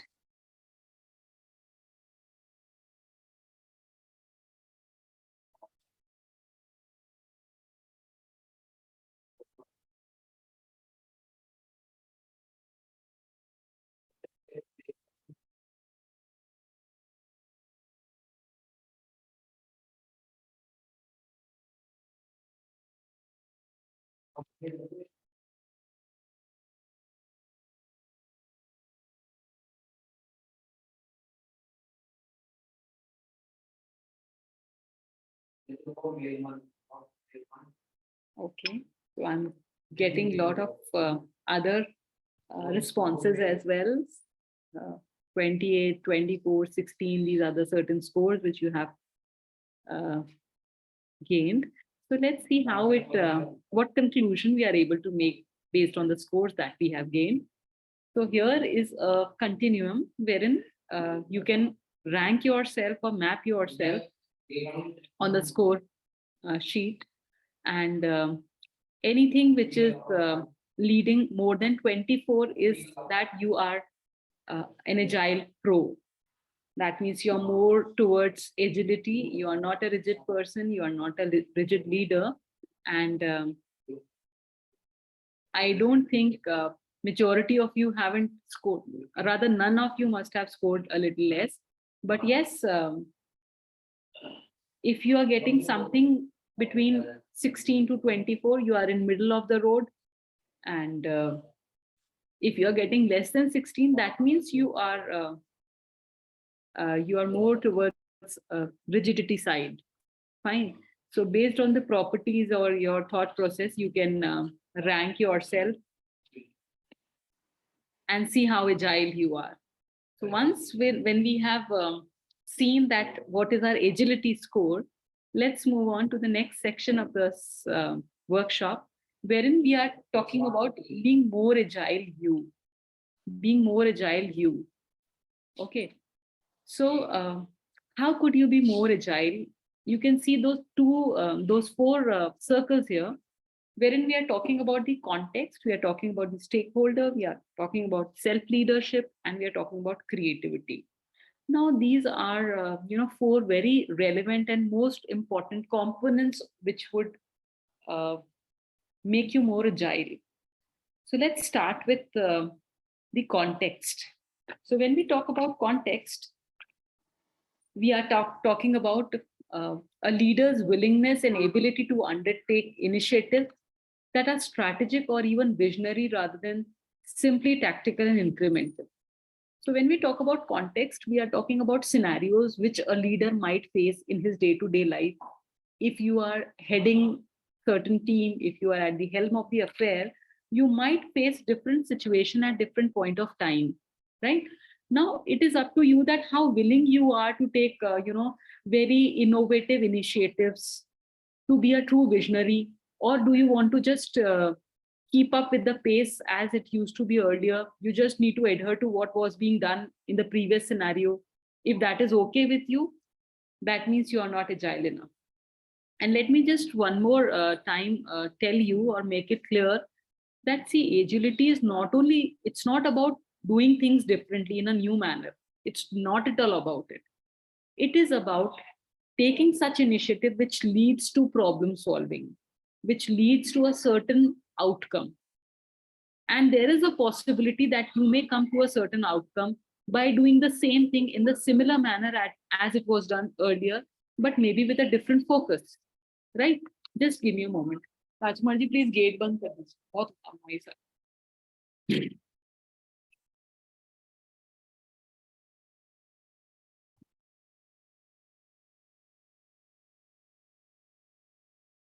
Okay, so when I'm talking about the context, okay, there's a new message. Let me see. Okay. Oh, I'm so sorry. There's not visible. Okay. Right.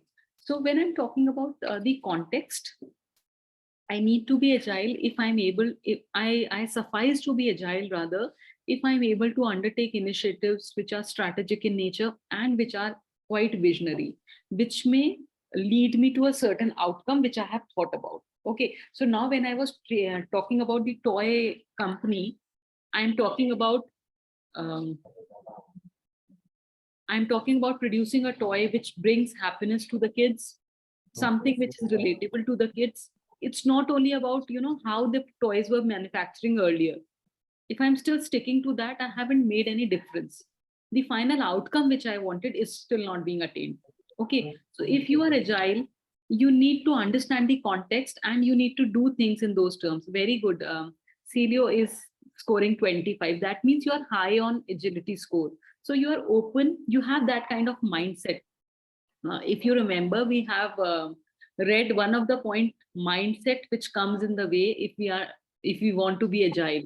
Okay, mindset is what hampers us from not being agile. So I'm glad, and I can see, yeah. Is there somebody wants to?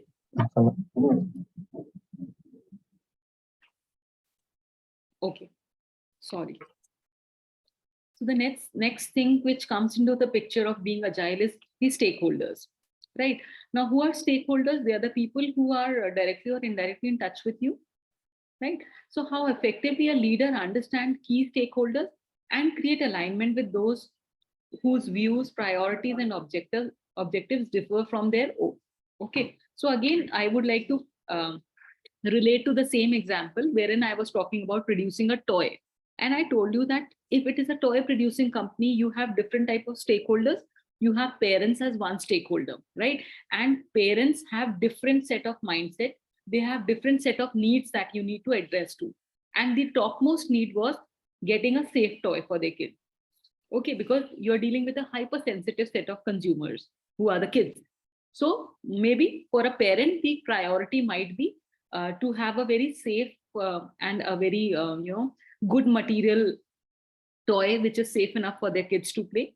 Second priority might be that it's not very expensive, because toys are not something which you can invest a lot upon.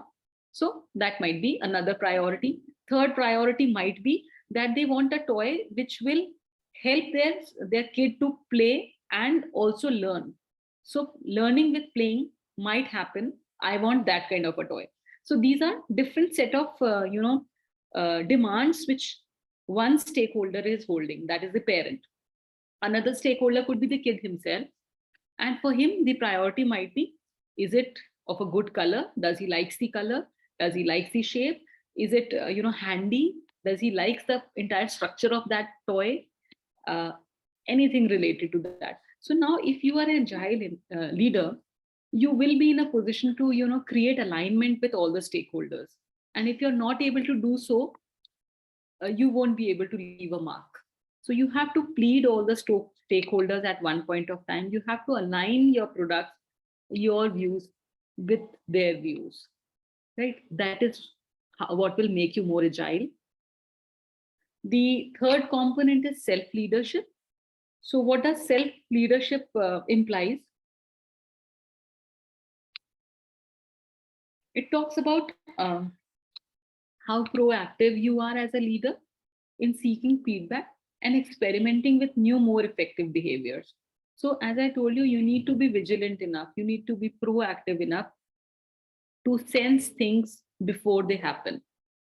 If you are able to do that, that means you have, you are able to create a delight factors for your audience, whether it is your teammates, whether it is your clients or your consumer. So you have to be proactive enough in sensing the needs and how can you sense the need? By taking effective feedbacks from them, experimenting with new things, and then displaying new, more effective behaviors, which are a solution to things or problems that have cropped up. Okay, so third component of being agile is self-leadership. And the last one talks about creativity. So when we talk about creativity, that is something which cannot be infused into a person, cannot be taught to people. It is kind of a mindset which needs to be developed over the period of time. And I was fortunate enough to have a glimpse of your creativity by looking at those beautiful logos which you contributed right at the starting of the session. And I still do remember you had a particular thought behind creating that logo, whether you are drawing a sun or you're drawing a kid or a smiling face or whatever it is. Okay. Are you still counting on the scores? Ernesto have also scored 26. That's a good score. Fine. So creativity is something which is within you. It is insightful. And if you are an agile leader, you need to be creative while analyzing a particular problem or solving a situation, because you know things are going to be turbulent every time, and you have to create solutions to the problem which are coming up. And those problems are hidden, those problems are unforeseen, you do not know how it is going to be. Like we recently witnessed the COVID times. We knew that did not knew much about the virus. We do not know how we can get rid of it. What are the protocols we need to follow? It was also changing every time from WHO.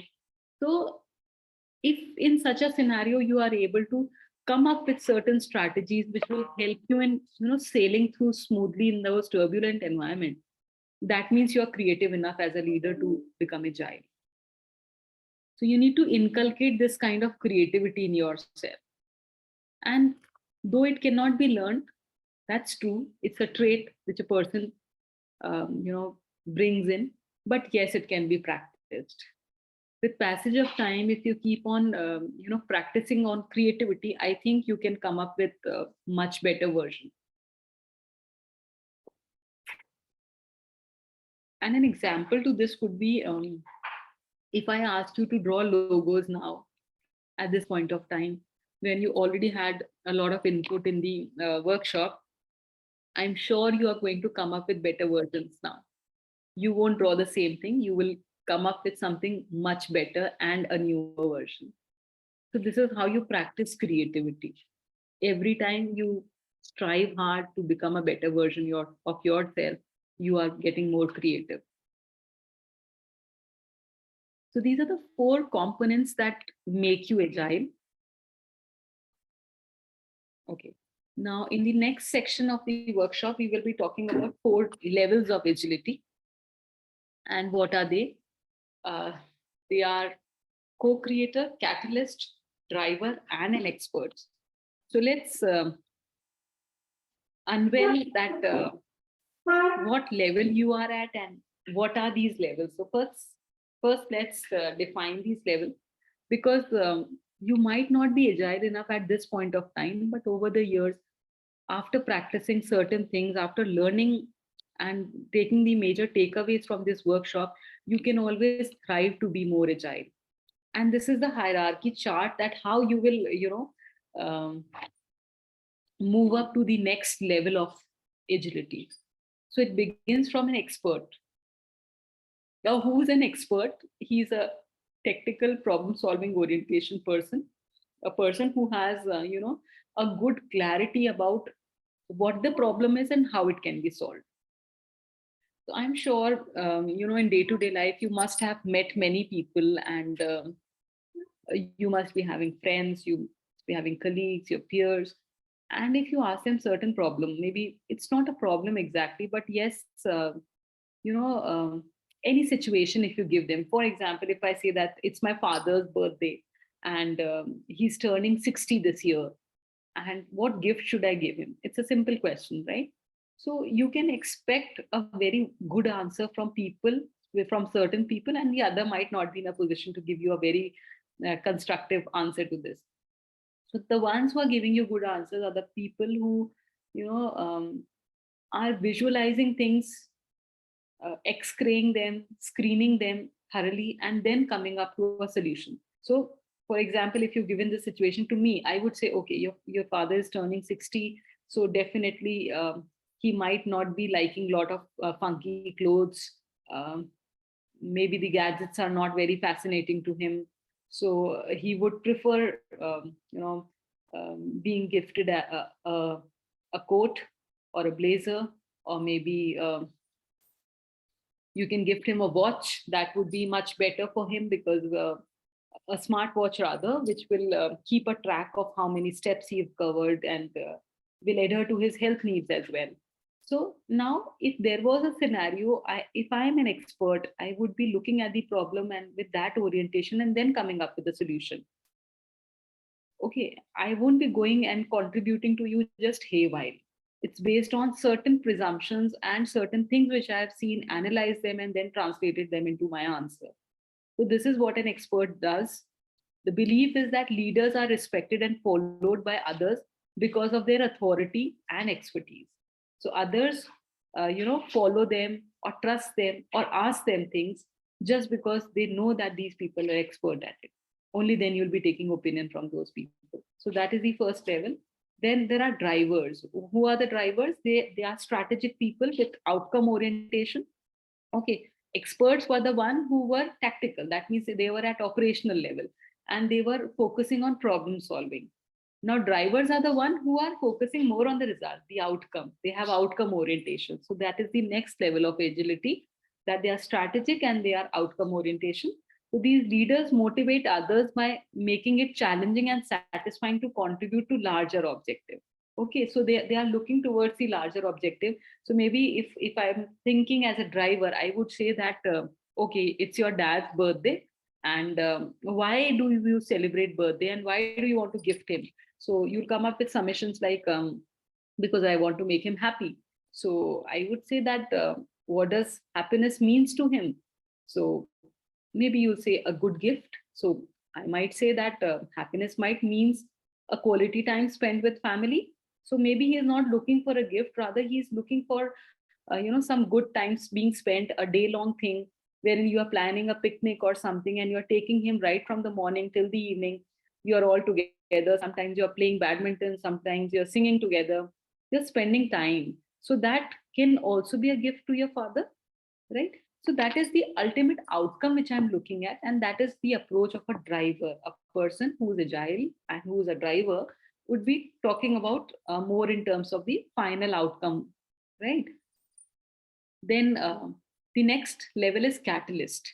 They are the spark creators. So the name itself says what is a catalyst. Catalyst is something which, if added into a reaction, it enhances the pace of the reaction. So if there is an agile catalytic leader, he is a true visionary and he's facilitative orientation. Okay, so such kind of leaders, they articulate innovation, they inspire visions, and they bring together the right people to transform the vision into reality. Okay, so they are the innovative ones. So they will think out of the box. And mind you, out of the box thinking never means that it needs to be very absurd or wrong. It needs to be something which is still focused towards the end outcome, to the outcome, right? So you are thinking about articulative ways or innovative ways to attain that final outcome. So your aim still revolves around the outcome, but that you are attaining through some innovative, inspiring ways, by identifying the right people and then transforming the vision into reality. They are the catalyst one. And if you're fortunate enough to be a catalytic leader or work under a catalytic leader, definitely you will learn a lot, because these people always give you a lot of space to experiment with new things. And somehow these people, they know that what a person is good at. So if you're able to identify the good traits or the best strengths of your team, you would be in a position to put up right people at right place for the right task. So that is what a catalyst does. Okay. And then we'll talk about the last and fourth level, that is the co-creator. Now, who are they? They are oriented towards shared purpose and collaboration. And leadership is ultimately a service to others. So this is the highest level of, I should say, self-actualization that comes to a person, wherein they become a co-creator. They do not want to take onus of things. Rather, they believe in a shared vision. They work more in collaboration. And their style is such that ultimately they try to serve others. It's not about their selfish interest. Rather, they feel like serving others. So they talk about the entire ecosystem as a whole, totality as a whole, not about the individual, not about the team, but not only about the organization, but the ecosystem as a whole. So they are more on collaborative grounds. That is the highest level of agility a person can attain. So building your agility, these are certain tips for that. You need to take a pause initially. You need to think over, introspect, reflect, and just answer to certain things which we have done in this workshop, wherein you have ranked yourself on the score and you have told me that this is the agility index that you're having. You have to reframe certain questions. You don't have to, ask yourself the question that what should be the product. Maybe you have to ask the question, what should be the outcome, or what is the ultimate aim that we want to attain. So if you are reframing your question, you will be in a position to build agility. You need to set right directions, because again, if you are not on a set path, you do not know where to land up to, definitely you will not succeed in landing up to the right place. You have to test your solutions. Whatever problems are coming, you're giving certain solutions to them. You have to recheck and test upon them before it becomes a failure. A pilot test need to be done. You have to test yourself that how ready you are to, embrace agility. You need to embrace ignorance. And this is how you can work on the way or the path of building your agility. Okay. So now once you have done it for your own self, you have become an agile leader. How would you develop an agile team? How do you develop an agile team? Or maybe how agile is your team is the first question. And then we would be talking about how can you develop agility in your team. So again, this is a scorecard, which later on maybe you can attempt it. Here again, you have certain set of questions and certain answers to them. So you have to jot down the points that you are scoring into it. For example, I'll just do one for you. So the first statement says that your team has a relentless focus on customers and you are seeking to add value to the customers through your product, process, and organization. So what is your answer to it? Does your organization does that always? If yes, then you'll get a 5 point.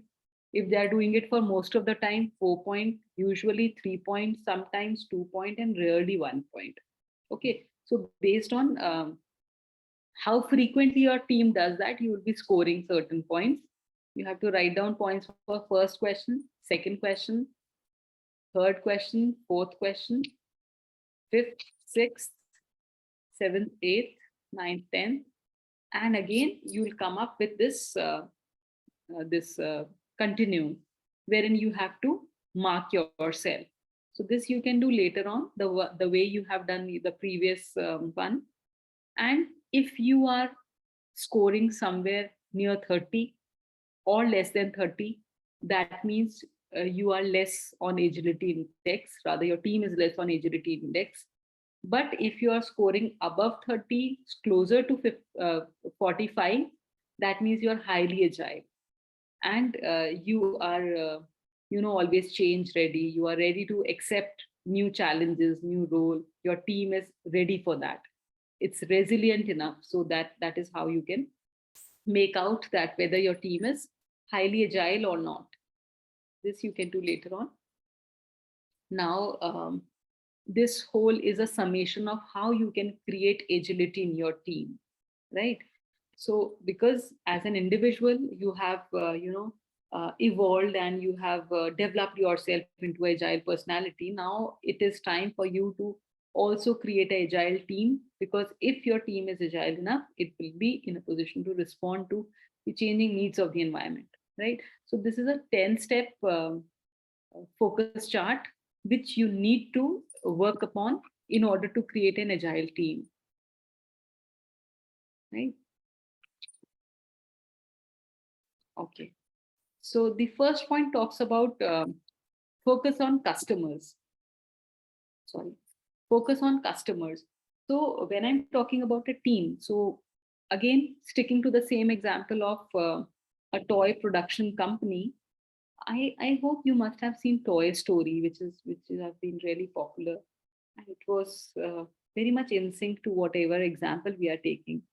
So if I talk about your team, and you are dealing into an industry which is producing toys for the kids, so as a team you need to focus on customer, and customers are your kids ultimately. If the toy seems to be attractive, only then they'll pick it up, they'll play with it, otherwise they'll throw it away.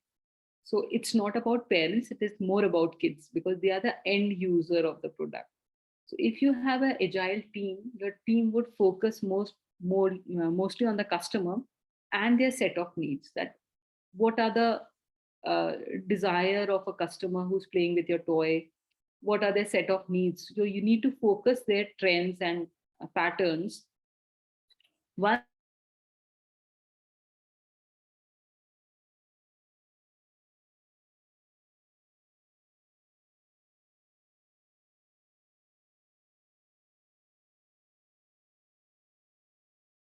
I have a power cut at my end. Am I audible and visible still? Yes, you are. You Okay. just cut for a few seconds, but you're back. Okay, that's great. So, so next you need to have a clear vision. Now, what is vision about? Vision means the ultimate goal that you want to attain, the ultimate objective. So, objective might not be increasing the profit. That is short term. Because see, ultimately, if people are connected to you, people are liking your product, definitely you will be high on profit. That is not the ultimate aim. You need to have a clear vision of what you want to be, what you want to attain. So maybe you want to create an organization which is known for its high standards and good quality product. That could be your vision. Now, in order to attain your vision, third thing which your team need to do is you need to have a clear strategy. How could we do that? How could we, rank the charts of one of the most user-friendly companies in the world? Or maybe one of the safest toys producing company in the world. So in order to attain that vision, what kind of strategy you need to adopt, that is what your team need to expedite upon in the third step. And that strategy again should be relatable to your vision. So maybe if I'm propounding a strategy that I need to go global, okay, I need to have my outlets in all the countries, majority of the countries of the world. So if that is my strategy, am I still complying to the vision? I need to see that, because there are countries which are not very price sensitive, they are quality sensitive. But you might find certain countries where the clients are very much price sensitive. They are not bothered much about the quality, they just look at the outer picture of the product. So can your vision match up with these two different set of people? So you have to devise a strategy wherein you are saying that no, our vision is to create a company which is having good quality products. So we won't compromise on the quality, but yes, we can reduce the size. We might not give a lot of assortments, but yes, we can cater to the needs of price sensitive market as well. Okay, but you won't compromise on your quality. So that is the kind of strategy that you need to adopt for different markets. Okay, that is the third thing. Fourth is do rather than plan. So you need to execute more rather than just planning things. That is also very much important, because see, when you're talking about an agile team, it is also time bound. Time is the biggest constraint. If somehow you are falling short of, you have extended your product life cycle, so somewhere you are gone, because your competitors might copy you and they may imitate you and they may come up with similar kind of product into the market before you come into the production line. So you have to be very much nimble, very much high paced, so that you are doing things in action rather than just planning. Okay. Fifth thing is very important for any organization and for every team, that you need to be open to the feedback not only from the customers but also from your fellow colleagues or the employees or peer group, because see, anybody can give you a good feedback if that person is having a good understanding of the product. So we should always be open to them And whatever things, if we find them suitable, we need to accommodate them as well. Sixth step in creating an agile team is collaborate. So there is a possibility that, it is jack of all trades and master of none. You must have heard about this metaphor quite off and on. And it's not good to be jack of all trades these days, because things have changed, world have changed, and people are looking for, the specialist, not the journalist. So only those people who are specializing in certain things are, taking a good image in the society. They are able to carve a niche for themselves. So when I talk about collaboration, we need to be open enough to collaborate with people who would synergize well with our thought. And maybe because of their collaboration, we will be in a position to produce best quality of the product. And Nike is one of the living example for such kind of collaboration. So I hope all of you are aware of the sports brand Nike. And it is one of the most renowned brand across the globe. And surprisingly, they do not produce their own product. They do not produce the shoes. And the entire shoe is being, the things which are being used into production of one shoe are being outsourced from different locations, from different places. So for sole of the shoes, they are using some other vendor. Laces are coming from other vendor. So they are procuring things, they are outsourcing different things, and then they are assembling them together and making it a product, and that product becomes a huge success. Why this have happened? Because they were able to generate very successful collaborations. The best of the class sole producers are providing them with sole. Best of the class laces producers are providing them with the lace. So all these things come in one package and they become Nike then, right? So those collaborations are also very much required if you want to create an agile team, because you might not be a seasoned person in every trade. You might require help of other specialists. So you need to focus upon your core strength, and for other things you can outsource it. Then you can again create an agile team. So that was the sixth step of collaboration. The seventh step talks about embracing change. You should not resist the change. Rather, you should embrace it. The reason being, change always happens for good. And you do not have choice rather than to respond back to that change. So it's always better to embrace it, to happily accept it, and then work towards, addressing to that change in a very productive manner. So that is also what is required for agile team. Eighth most important component is you need to empower your team. And as rightly many of you have suggested, when I was asking you the definition of agility, so you said that a sense of ownership comes if it is an agile structure. So yes, ownership comes only if you empower people. So you need to, trust the capabilities of people and empower them to take decision and come up with wonderful ideas and execute them and make it a success. Okay. Then ninth one is interactive. You need to, cut down the borders or shells or the chambers that you have created by not interacting with people. And interaction not only means with people whom you like, but others as well. So the entire team needs to be on the same page. They need to talk, interact with each other, gel with each other so well that, they do not pull themselves back when they need to contribute something. I mean, people should not feel hesitant while they're contributing something. And that can happen only if you create such kind of an ecosystem, if you create such kind of an conducive environment wherein you can interact with people without any fear or any apprehension. If that kind of an environment is created, everybody feels free to contribute. So that is very much required in an agile team. And the last, but the most important factor is you need to be a service leader. Okay, you need to, your team need to serve a purpose which is attained only if everybody is coming together.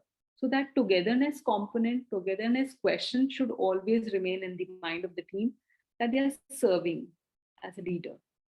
Okay, it's not by the virtue of one single person's capability. Rather, it is a team effort. It is everybody's contribution, and you've served it out. So these 10 steps, if they exist in your team, it will help you in creating an agile team. So what you need to do after this workshop is over, you just need to get those scorecards done and understand that where your team is, or your team is ranking in the agility index. And based on that, you need to make them travel to different levels.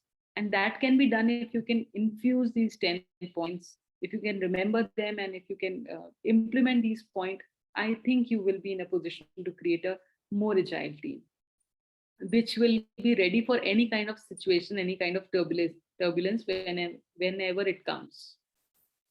Okay. So this section talks about how can you implement agility? How do you implement agility? So now let's again talk about one scenario. It's enough of me talking, so I want to discuss more from you. I'll read it out for you, and you need to just think upon an answer to my question. So you are the CEO at a mid-sized bank in a market with many competitors, and your share prices are falling, driven by 3 consecutive years of profit erosion. So for 3 consecutive years, your share prices have been falling and your profits are shrinking. So you have 3 years to make your share price go up by 10% to prepare for a merger that is likely to happen. Okay, so if you are able to bring back your prices to a hike of 10%, only then this merger could happen. Now you operate in traditional hierarchy with a geographic structure rather than a customer product structure. The management of the business is largely in the expert driver stage. We've seen those stages of agility. So the management is in driver stage, and you believe being agile is the answer, but you wonder how you should implement it. So you are very much contented with the fact that agility could help us come out of this scenario. But now the challenge is that how would you make it happen? How would you implement it? So what would you do? And just let me take you back to the driver stage and just read out the properties of a driver so that you can recollect back. This is a driver. Your organization is into the second stage, wherein we are outcome oriented, and leaders motivate others by making it challenging and satisfying to contribute to larger objectives. This is the state of agility in which you are, in which your organization is. And this is the scenario that you need to hike the profits by 10%, which were falling from past 3 years. So how would you bring agility into your organization, or what would you do to implement agile culture into your organization?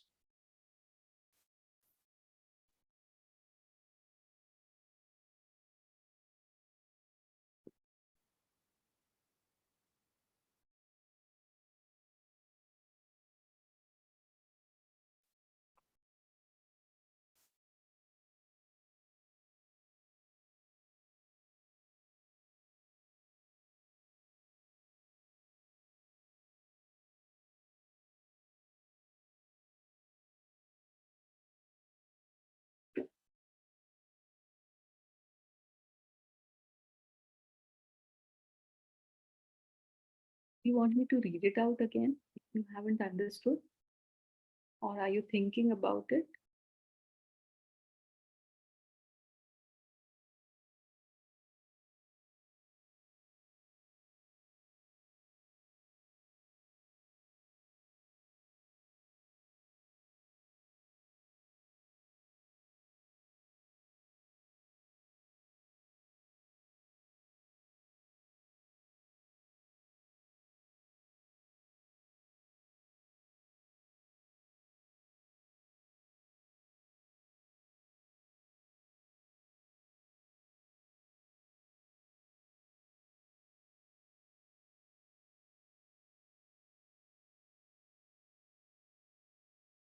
Can I have answers?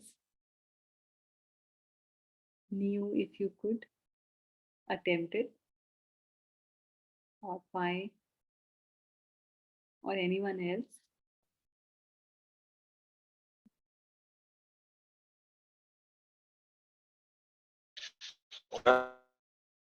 Yes, please. The objectives are clear. We have 3 years to raise the shares for price up to 10%. Okay, that's our goal. But the first thing that I notice, not as a pro but as a con, is that we operate in a traditional hierarchy. First of all, that would be one of the first things I would try to implement an agile structure. Even though if I cannot change it, the traditional hierarchy completely in the company, but at least I would act like an agile leader. Okay, so it's a lot more than than planning. So we have the goals. That's where I would start. Implement an agile hierarchy. Invite people to participate, discuss, have the feedback on how to achieve that objective of rising by 10%. That's at least how I would start. And yeah, from there on, I think I need to give a little bit more thinking. Wow, that's great. That's great. Actually, you will definitely promote people being more agile, but that's true. Whatever you spoke about was very true. But can we translate our answer into this particular scenario wherein it is a mid-sized bank in the market? Okay, and that bank have been witnessing 3 consecutive years of profit erosion. So, being a bank, as you rightly said, that the answer is that we need to be agile, and you will infuse all those characteristics which you've talked about into your team, so that it becomes more agile. So, can we also translate it into more concrete term if we are talking about a mid-sized bank? What steps would we take up so that we may be in a position to gear up by 10% in the next 3 years, or which will also make us agile? Definitely, every step that you do and that gives you a good result is a movement towards being agile. So that is true. Yeah. Again, there is the issue of feedback, or I would say communication with the main stakeholders.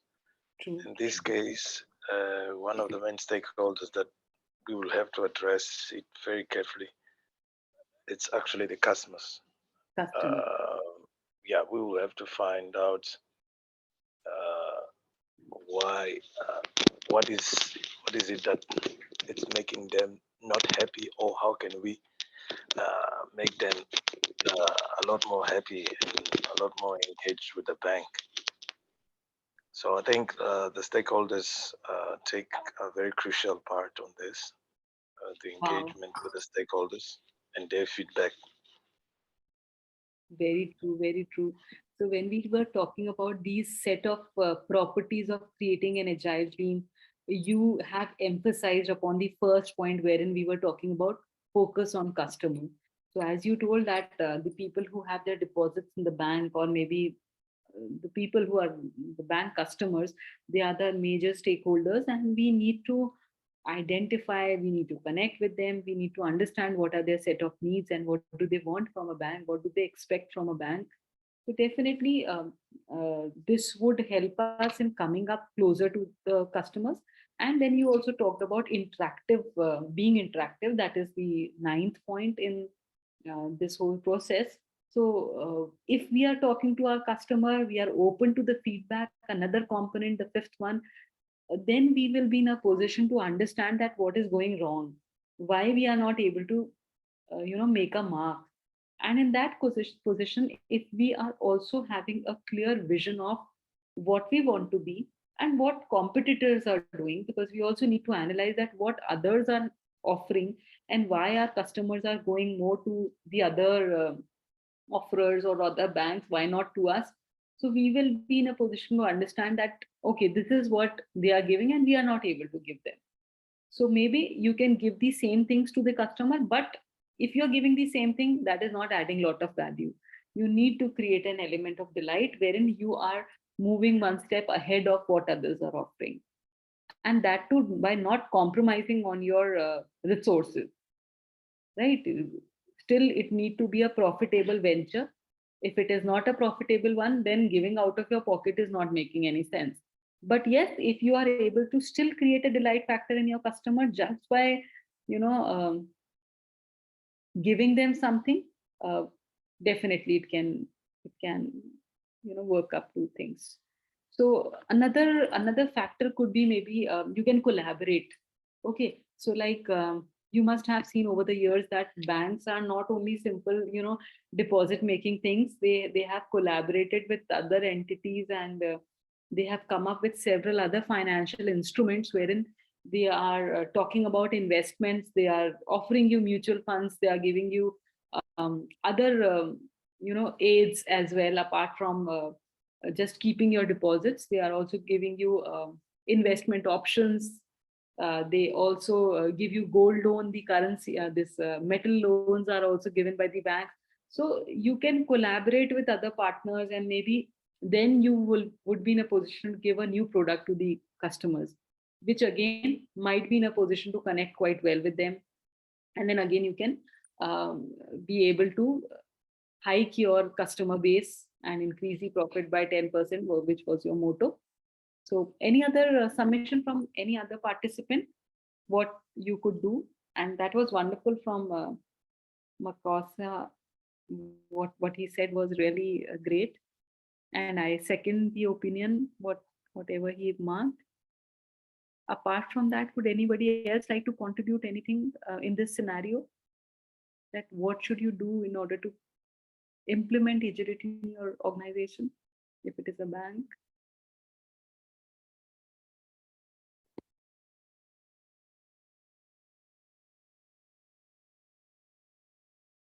Okay, well, let's move further then. Where do you start?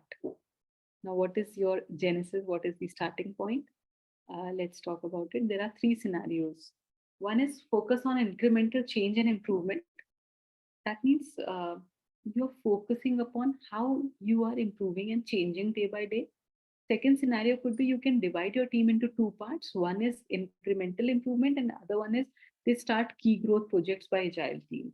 So one part of the team is practicing on improving the existing things day by day, and the other part might be creative enough to come up with new initiatives, which would be an agile team as well, and you are able to implement new things, so that you might not stay as somebody who is not the lead makers in the market. You cannot be just a follower. If you have that kind of an image, people won't trust you much. Then a third scenario could be you switch to agile team completely. Okay, so either you keep on focusing upon what you are doing.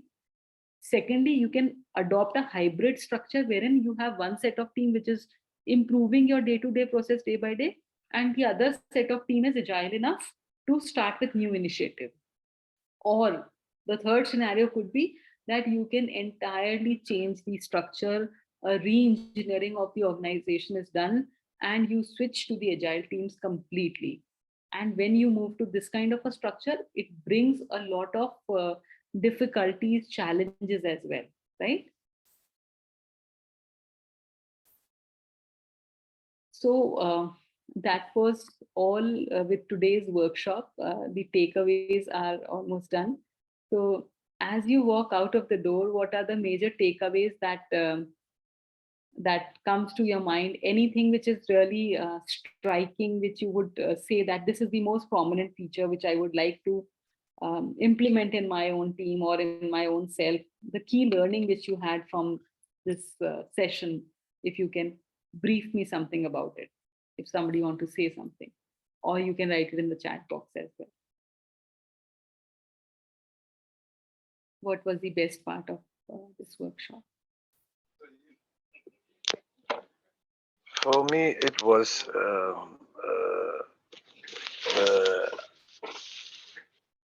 agile leadership. By being such a leader, the person is open. It's a lot more communicative, engages with the team, involves the team, encourages the team, promotes discussion and feedback. Even though there is a goal set, but it makes, I would say, it makes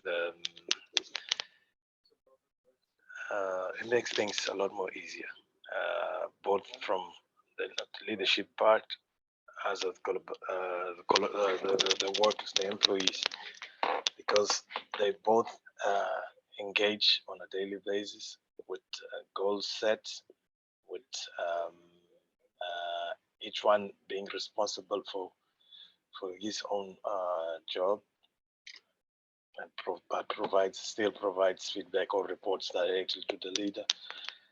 And their focus, an agile leadership will be focused on implementing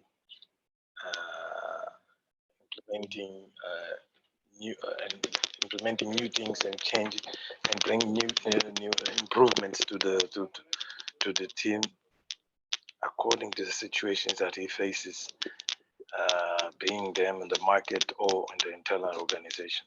So agile leadership was, for me, the best take of the workshop today. Thank you so much. That was really motivating.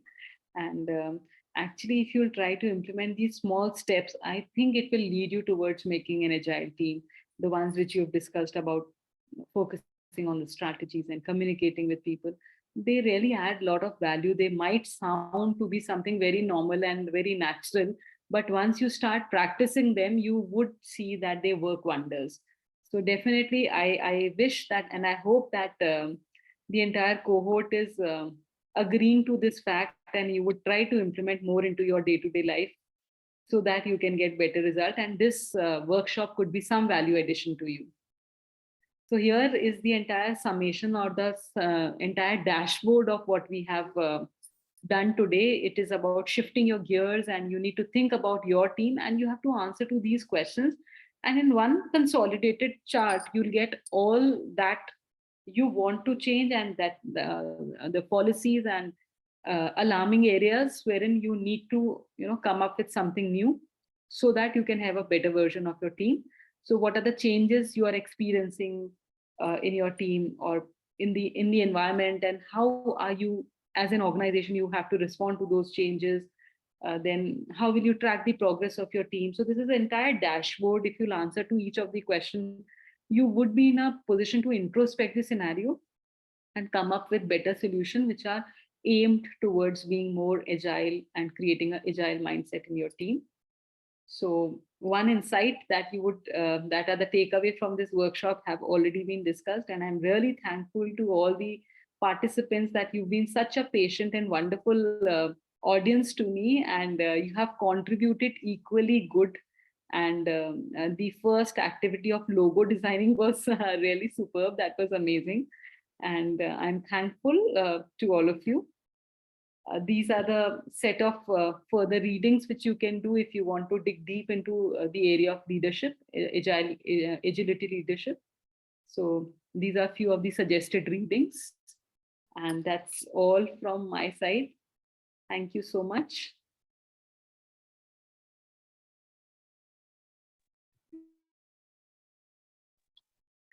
So thank you so much, Professor. Very informative presentation. As for me, I am a science teacher, so for business, some topics are new for me. So, but we have learned a lot, and thank you. Now I would like to change myself also, my team also. So thank you very much. Wow, wonderful. That was really great hearing you. And getting these kind of inputs really make us, they keep us motivated to bring up things which are of more use to you. So thank you so much. I'm really glad. Yes, thank you so much. Me too. So Dr. Shikha, with your permission, can I leave now for the day?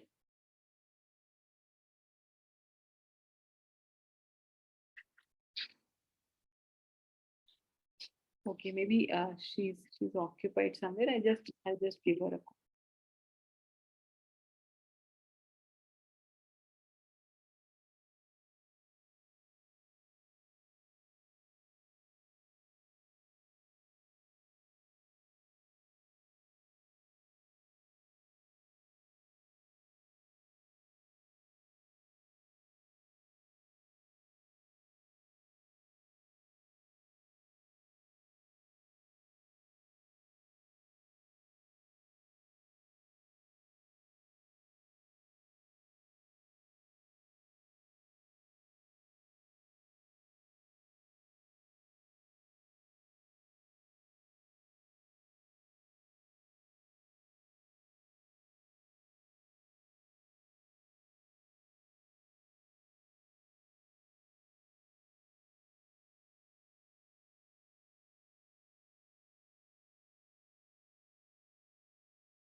Hi, Dr. Dipali. Thank you so much for giving us wonderful insight and connecting all of us, including me, with agile leadership, its competencies, and how to have a connect in this digital era in our organization, wherein all of us are handling a team. And Dr. Dipali, initially when we were discussing with the participants, I came to know most of them, in fact, are handling a team and they are acting as a agile leader. So having that said, that more clarity, more food for thought that you have given us to ponder upon, I'm sure participants must have been benefited from this session. Thank you so much for taking up time and being with us today. Thank you, Dr. Shikha. It was a pleasure being on this platform, and I also equally enjoyed the entire thing because I had wonderful inputs from them. So that kept me charged up and motivating throughout the journey, and it was wonderful being here. Thank you so much. Thank you for participating. Okay. Thank you. Okay, so I know all of us have been sitting there since from 2 to 3 hours. So now it's time for a break. So let's have a break of 30 minutes. We'll be resuming back at 2:25. Thank you. Thank you so much. Thank you. Hi, Dr. Sikha. Hello, everyone. Good morning, good afternoon. So we have our coach for upcoming session. The session would be on agile coaching, helping to keep the digital transformation on track. And to take the learning journey forward, we have with us Manohar Prasadji. Over to you, Manohar Prasadji, and I would request you to formally introduce yourself to the cohort.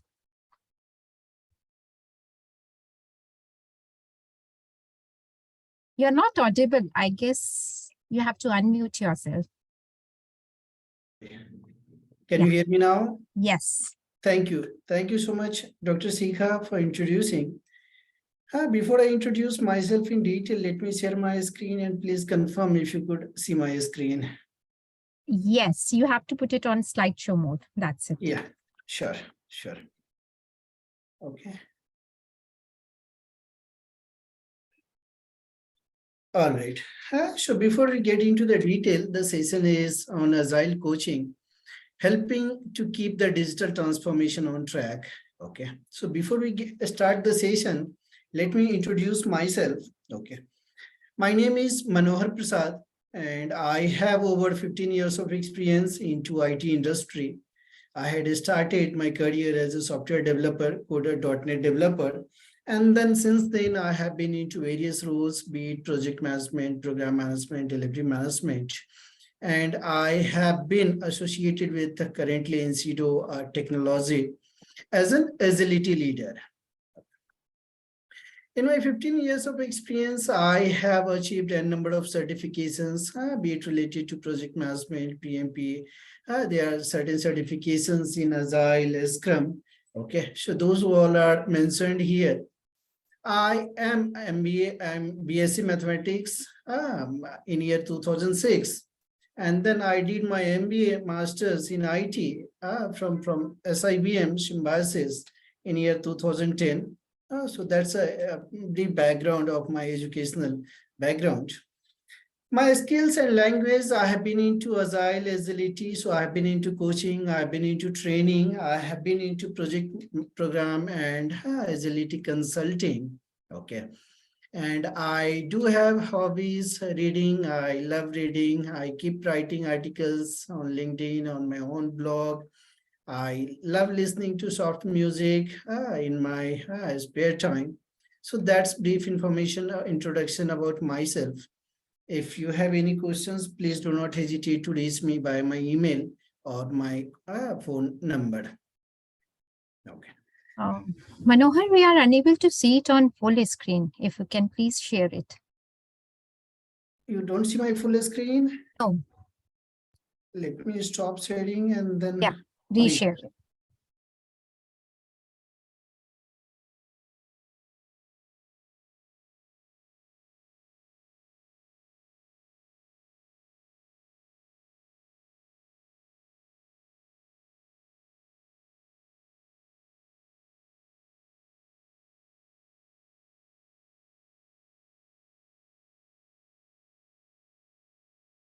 Is it visible now? Yeah, now it's there. Let me move to the next screen and Yeah. confirm. It's fine, right? Yeah. Perfectly fine. So shall we start our session? Cohort can show a thumbs up or a green tick through emoticon so that our coach is aware of. We are all set to move forward. All right. So I see some thumbs up. Thank you everyone for joining the session. Before we start the session, a quick working agreement. We all are aware the session is of 1.5 hour duration. Okay. We ensure to make the session very interactive. So please do not hesitate to ask any questions, queries in between. Please raise your hand and ask questions. Even if, since there is a time constraint, so if I won't be able to answer your question, please feel free to reach out to me via email and then we can discuss, we'll help you answer your questions, queries. But if time is scarce, we definitely answer your questions during the session itself. And last but not the last is feedback. That is mandatory for everyone. Please do share your feedback after the session on my email ID so that next time onwards when we meet, there could be some improved learning. Okay. So I hope this is all okay with everyone. Yes, no, thumbs up. All right. So the topic is Agile coaching, helping the digital transformations on track. Right. I hope you all have basic understanding of Agile. Yes. Basic understanding of few frameworks, Agile frameworks. Say for an example, Scrum, say for an example, Kanban is another framework. There is a skilled Agile framework called as SAFe from Skilled Agile, right? So you must have basic understanding of all these frameworks. Let me reiterate the definition. What exactly is Agile? Agile is nothing but a product development methodology in which development is carried out iteratively and incrementally and requirements evolve through continuous inspection and adaptation. Yeah. So there are a number of frameworks like previously before Agile, there has been traditional waterfall development methodology, which most of the companies across the globe, they had been following. Okay. Now, Agile you know the basics of Agile. So let's move on to the Agile coaching. Okay. What is Agile coaching? What are the frameworks? What are the skill sets of an Agile coach? How an Agile coach help the organizations digitally transform, right? So this is what we are going to discuss in detail, okay? So see, Agile coaching, very first thing we need to understand coaching. What exactly is coaching? Do you have the idea what exactly is coaching? Coaching is nothing but partnering with your clients, your customers in a creative process, okay, that inspires their personal and professional potential by asking powerful questions to the coachee, to let them deep dive their problem areas, and then you ask your questions in a way so that you guide your coachee to get into the direction of the solution by themselves, right? This is what coaching means, okay? Now we are here to discuss about Agile coaching, okay? Similarly in Agile coach is a kind of multi-competency role, okay? Not just one role, it's a multi-competency role. In this role, there are n number of activities, responsibility, accountability lies with the Agile coach, not at a team level, but at an org level itself, okay? So let's discuss about what are the competency framework for Agile coach. Very first thing is teaching. What teaching stands for?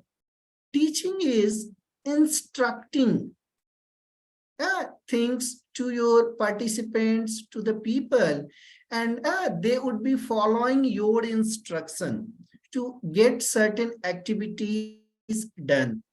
Yes. So that is one thing where Agile coach is involved for training activities on multiple frameworks, be it Agile framework, be it any other thing related to training, be it a skill set training, be it technology training, right? So that is one key skill set of an Agile coach. Coaching, we just discussed, to partner with your client or coachee in a creative process, okay? To empathize and then ask your questions, to deep dive into the problem statement and help the coachee find the solution by themselves, okay? That is coaching. That is from people and culture based. Mentoring is the aspect that where you share your experience. Mentoring, you share your knowledge, you share your experience, you guide your participants, you guide your mentees, okay? And then mentees do that particular activities, and then they learn by acting on the shared knowledge, correct? Facilitating, Agile coach, a Scrum Master, facilitation is a key skill set. Whatever you do, whatever the ceremonies are there in Agile, be it a Scrum, in a Scrum, say for an example, there are 5 ceremonies, 5 events, right? If you remember correctly, we start with the sprint planning, right? Daily stand-up meeting, DSM, daily stand-up meeting, then sprint review or iteration review, then a sprint retrospective or iteration retrospective, and then there is backlog grooming, that is also called as backlog refinement meeting, right? So all these ceremonies is being facilitated by the Scrum Master. And who is the mentor for those Scrum Masters is nothing but the Agile coach. So sometimes Agile coach also get onto the floor to facilitate certain events, facilitate certain meetings. There are n number of skill sets required to facilitate a meeting in a very positive way. That's all about facilitation. Okay. Then there are mastery. Okay. Technical mastery. Technical mastery means agile coach should also be a technical craftsman. He or she should be well versed with the technology, right? So that you understand the problem and then you help your team guide the solution. Getting things? Then there is business mastery. Okay. What business mastery is all about? Business mastery is all about product development. Business mastery is all about value chain. What increases the revenue of your organization? Which product, which feature brings your organization maximum revenue? What is the key focus area of your business? What exactly your organization is trying to drive, deliver, right? To delight their customer. That is nothing but business mastery. So an agile coach should come up with the strategies to implement certain strategies which should grow their business. Yes or no? Then there is transformation mastery. Transformation mastery is nothing but, let me check the chat. Okay, there are participants. Transformation mastery. What exactly is transformation mastery? What do you understand by the word transformation? It's nothing but change. So as an agile coach, you have to be the change catalyst.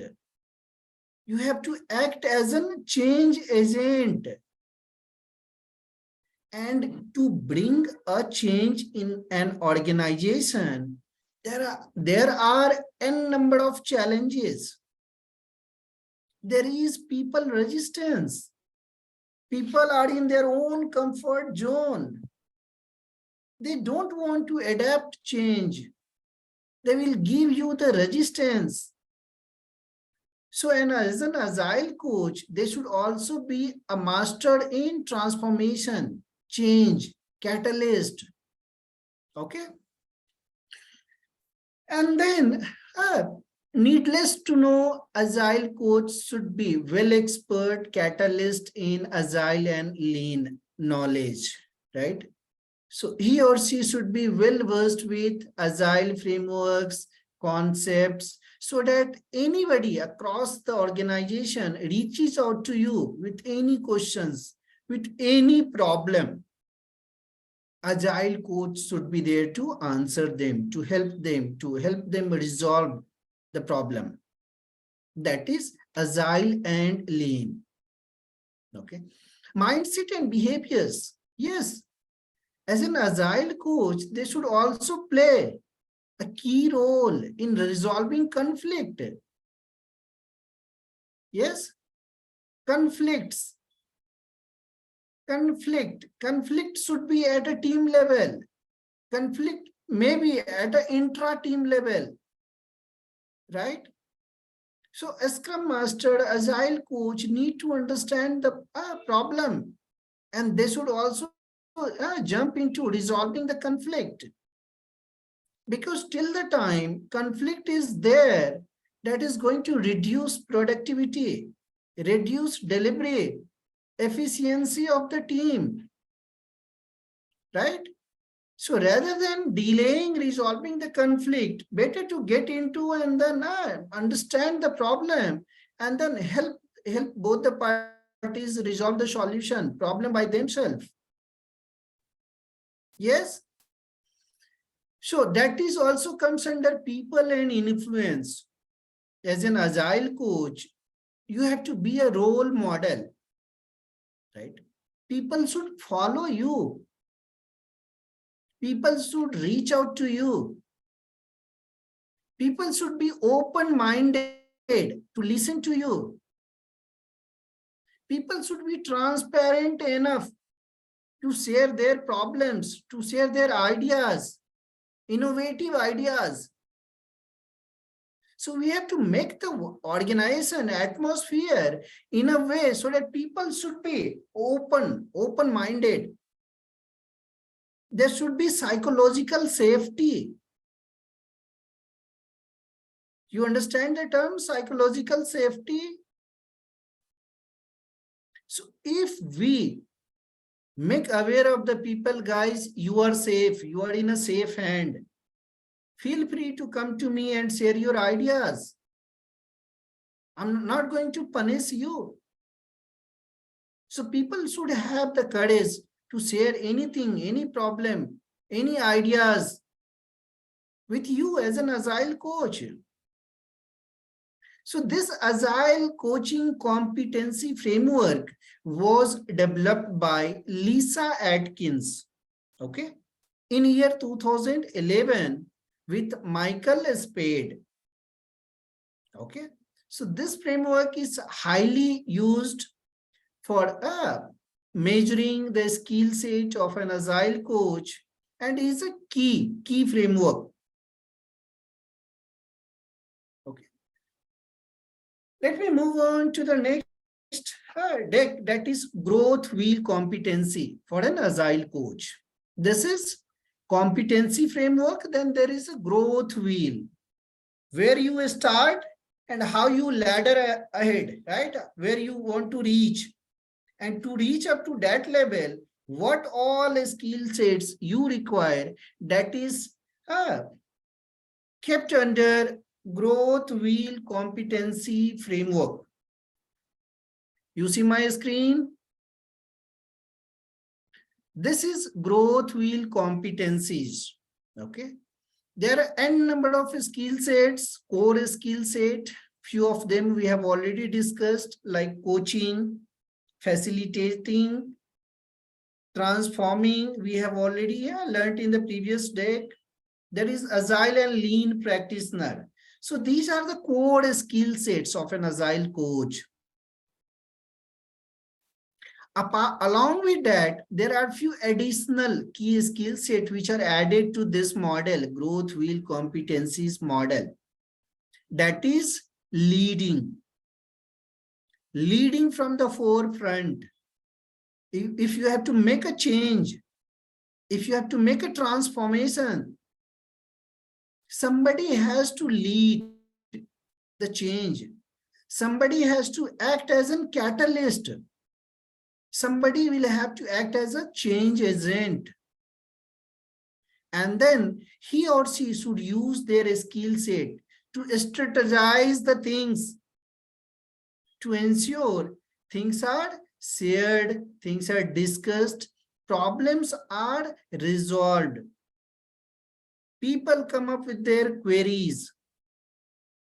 You have to answer their queries first. You have to make them confident. You have to assure there is nothing negatively impacting their performance, their process, their role. They should continue doing what they are doing currently. That is leading. Okay. Transforming, we have already discussed. There is a term called serving. Have you heard of the term servant leader? Right? What does servant leader do? Servant leader does everything to increase the productivity and efficiency of the team. Do whatever is needed to increase the productivity overall. That is nothing but serving. Our intention should be to serve the team, to serve the people, to serve the organization. Right? This is serving. You have to serve to the business. You have to serve your team. Not necessarily only your team. You can't restrict yourself to your team. There may be a need that you have to jump onto other teams to offer help. Right? So you can't limit yourself to help only within your team. You should be open enough to help everybody in the organization who needs your expertise, who needs your assistance, who needs your help. Okay? Then learning, guiding learning. As an Agile coach, as we discussed, Agile coach will have to facilitate training, have to deliver training, not just facilitate training. They have to also to offer training. I have been conducting training for Agile, for Scrum, for there are various certifications in the industry. See, say for example, PSM, Professional Scrum Master, Professional Scrum Product Owner. As an Agile coach, as an agility leader, I have been offering training. I've been delivering training to make sure people learn, people adapt. And Agile is not just a process. Agile is a mindset. So we have to be Agile at our own every time. Okay? So we must offer teaching, we must offer learning, we must offer mentoring, mentorship, right?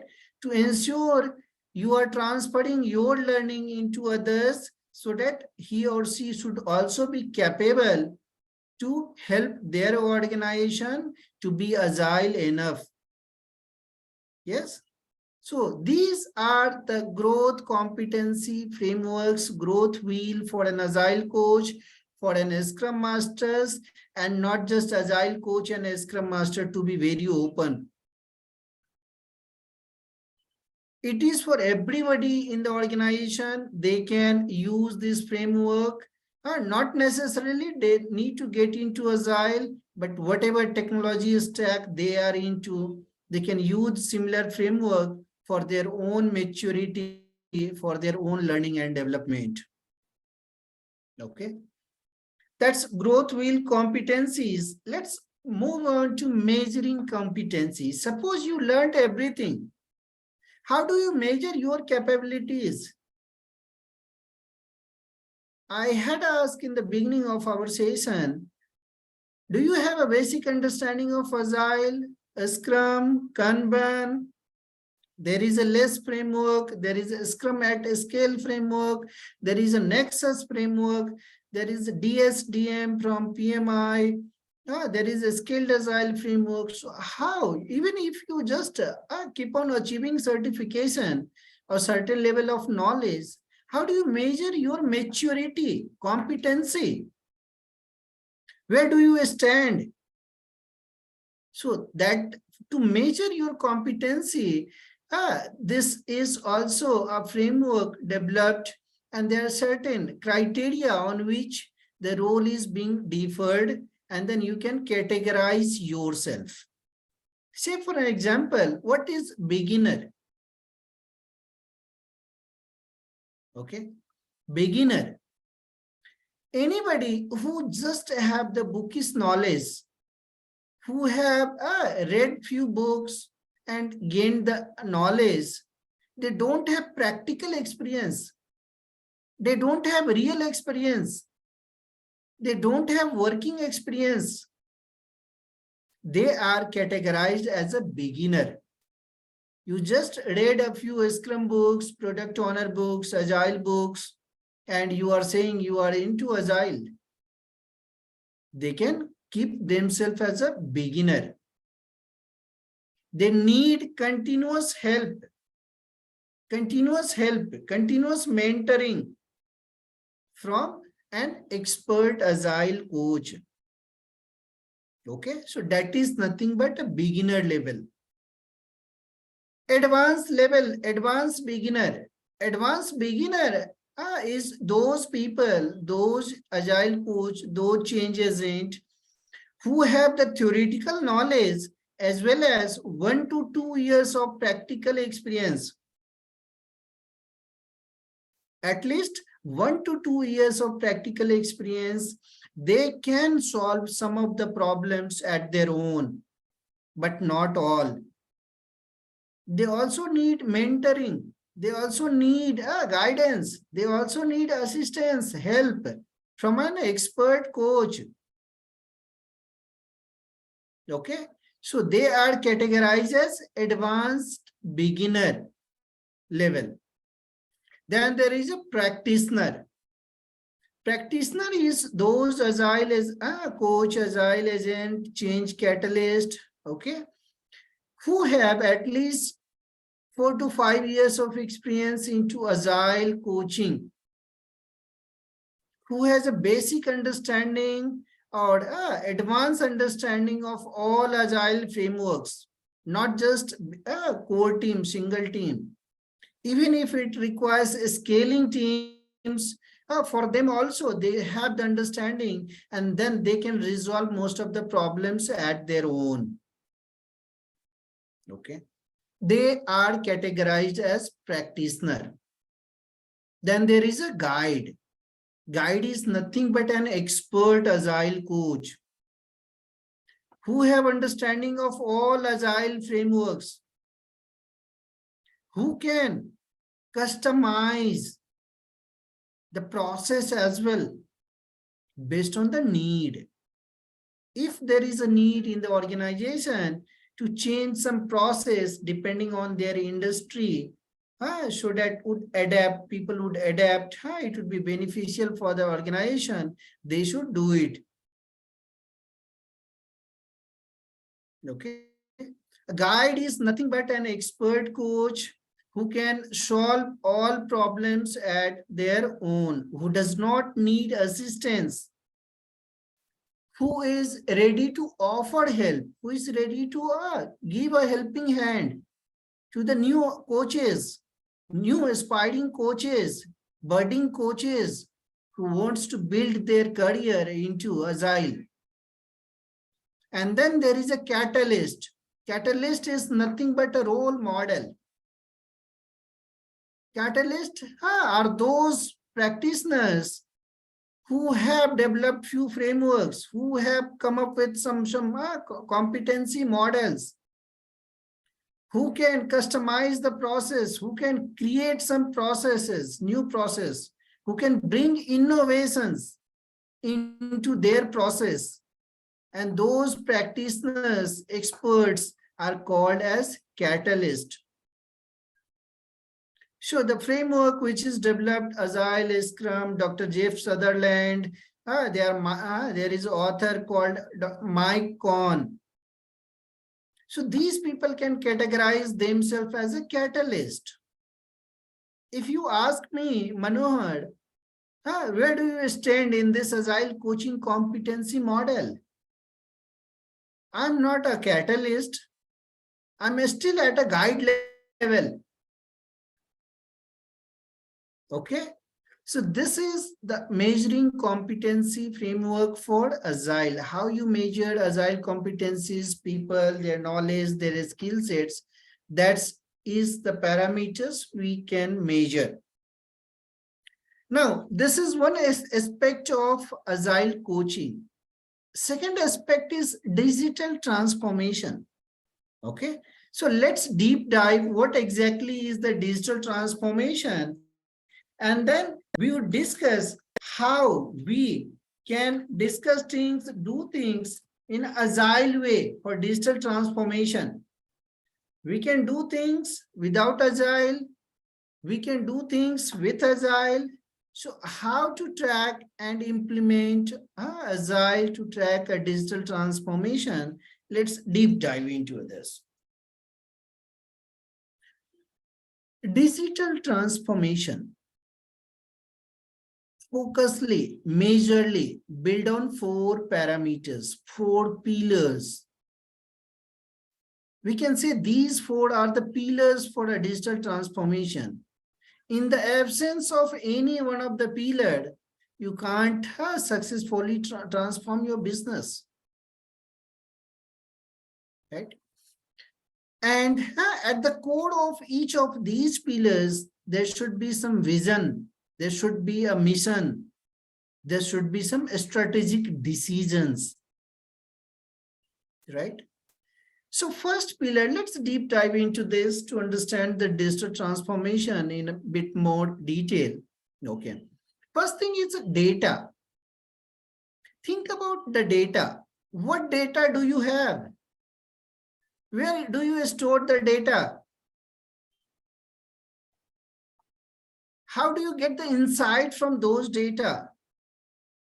My quick question to each one of you is, where do you store your data? Most of the work, do you do it in Microsoft Office, MS Office, be it Excel, be it Word document, be it PowerPoint? Can you quickly type yes, no? Is it how you store your data? Or apart from them, these MS tools, is there any other tools you also use for storing data, for retrieving data, for analyzing data? Data is the key. Data gives you everything. Data says everything. Data speaks in itself. So the biggest question is, how do you store your data? How do you transform? How do you retrieve those data? How do you generate insights from those data? So question is, to get into a digital transformation, you have to come up with a strategy for storing data, for retrieving data, for transmitting data, and then there should be some insights generated from those data with the help of analytics, with the help of some data tools. There are n number of analytic tools, there are n number of data tools there. Say for an example, Talend. Have you heard of Talend? Talend is an ETL tool. ETL stands for extraction, transformation, and load. Data is a raw term, right? By looking at the data, you can't make more meaningful decisions.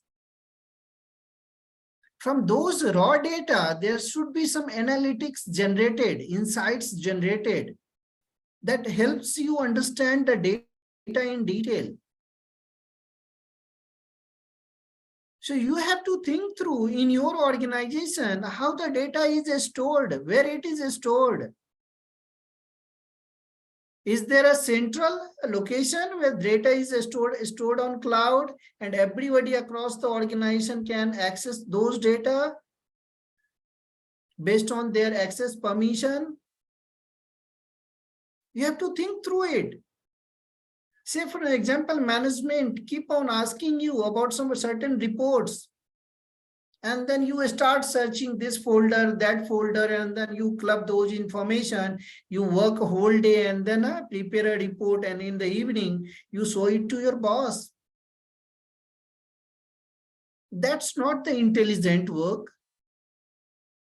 That is the hard work. So to get into a digital transformation, you have to act intelligently. You have to make intelligent decisions. What data or analytics project are you planning or in the flight? So based on the need, you have to discuss, you have to decide, you have to come up with a strategy. What technology, what tools you are going to use so that the data should be transformed in the form of information.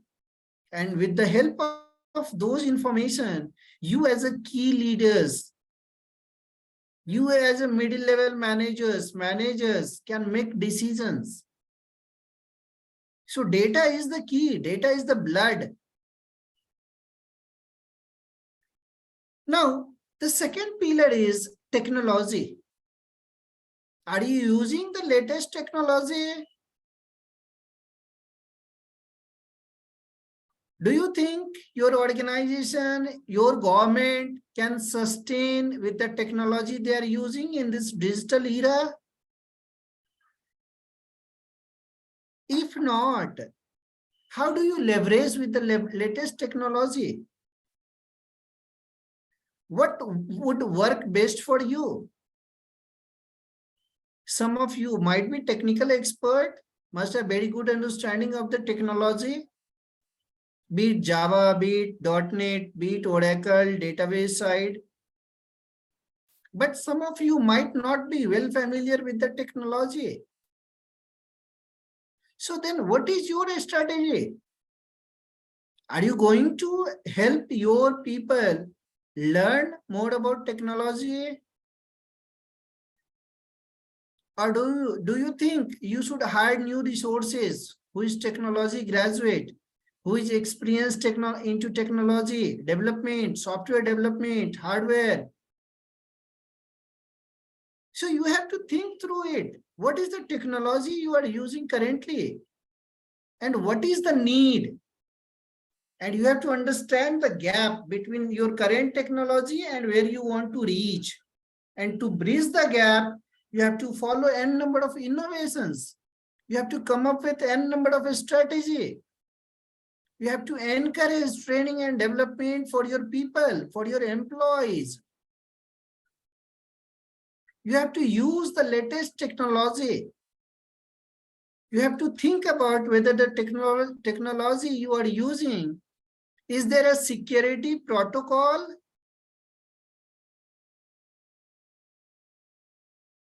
Because there are hackers all around.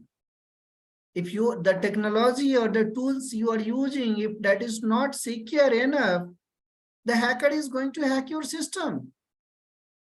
That's technology. You have to think through it.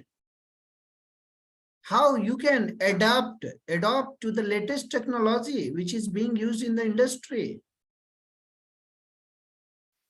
Then there is people. What skills do you have now? Are they sufficient to use the latest technologies? What is the right organization structure to drive insights? What is the structure of your organization? Is it vertical organization? Is this a horizontal organization? How the hierarchy in the organization is? How is the reporting structure is? How you encourage innovation?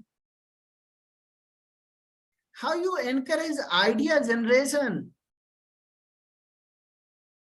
You have to think through all these questions to make sure if there is a vertical organization, there is a hierarchy, junior developer, senior developer, then lead developer, then manager, then senior manager. If this is the hierarchy, vertical structure, you have to think through it.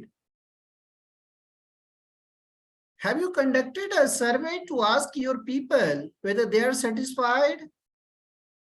If not, what to be done? What could be done to make the people happy at work? And because until or unless people are happy, they won't give 100%. And if people are not giving their 100%, definitely there is a scope of improvement. There is a scope of increase in terms of revenue for the company. Because if you deliver more, your organization is going to earn more. And if the organization is getting benefited, you as an employees of the organization will ultimately get benefit. In terms of promotion, in terms of salary increment, in terms of your bonus payout, in terms of other schemes. That's people. People make the organization successful. And then fourth pillar is process, governance. You all are managers, leaders. You must have reportees working under you. But how do you govern? How do you track? Do you use some tools? Say for an example, I go ahead and ask some of you, hey, what is your employee working on currently? Do you have any idea which task, which activities your team member is working on? You don't know. You understand at a high level. If you had asked your team to create a report, you don't know where they stand in terms of progress while developing those reports. Because you are not using any standard tools to track the progress of the activities, to track the progress of the assignment.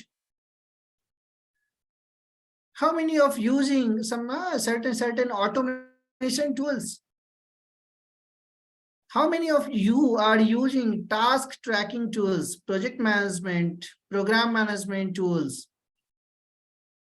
Have you heard of Jira, task management, activities management, time tracking? Have you heard of TFS, Team Foundation Server from Microsoft? Have you heard of Azure DevOps? Have you heard of SonarQube? All these tools are automated tools. These tools help you automate the process, automate activities, automate the tracking system. And anybody across your organization whom you have given the required access, required permission, they can track the progress without asking you. Say for an example, I want to understand, Nueni, what is your team members doing currently? You don't know. You need to reach out to them. You have to ask them, hey guys, what are you doing? But if you use certain automation tools, automated tools, you don't need to ask them. You ask me, hey Manohar, what is your team members doing? How many Scrum Masters you have? What are their activities for the day? I can easily log into my dashboard and I can see which of my member is working on which task, which activities. What is the progress? How much time duration is left to complete that particular task? There are certain governance framework. There are certain KPIs, key performance indicator. There is OKR, organization and key results, right? So how we are tracking those things? If we automate our process, if we use these intelligent tools, our job is going to be easy. Not easy. It will help us understand the progress, understand the tracking the activities, and then make important decisions. Because you all are management at a management level, managers, mid to senior level managers, leaders. Directly or indirectly, you are accountable for delivering something. Directly or indirectly, you all are solving certain problems. But until or unless you use these automation tools, say for an example, SonarQube. This is a tool for tracking the defect, quality of the code. If you are a software programmer, say for an example, if you are an engineering manager and you have 5 reportees working under you, how can you track whether the code they are writing, the code is optimized, industry ready, user-friendly code? Are they following a code commenting pattern so that if other developers is going to modify the code by reading at the comment, they can understand what is this class? So that SonarQube gives you the smell of the code your team is writing, whether it is up to the mark, industry acceptable or not acceptable. So that's one example. I gave you the example of Jira. I gave you the example of Confluence, TFS, Team Foundation Server. I gave you the example of Azure DevOps. In Agile, we follow the practice of CI/CD, continuous integration, continuous development. Have you heard of CI/CD? CI/CD stands for continuous integration, continuous development. Okay. Suppose your developer is writing the code. Your QA is waiting for the build. Till the time the build is produced, the QA, quality analyst, can't test it. But if you're following automated tools, as soon the developer writes the code, they commit the code is readily available to the QA for testing. And they can immediately test.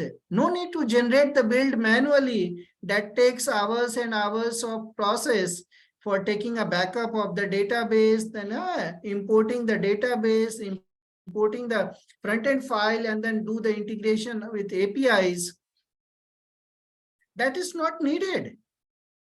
So these 4 pillars are important key thing for digital transformation.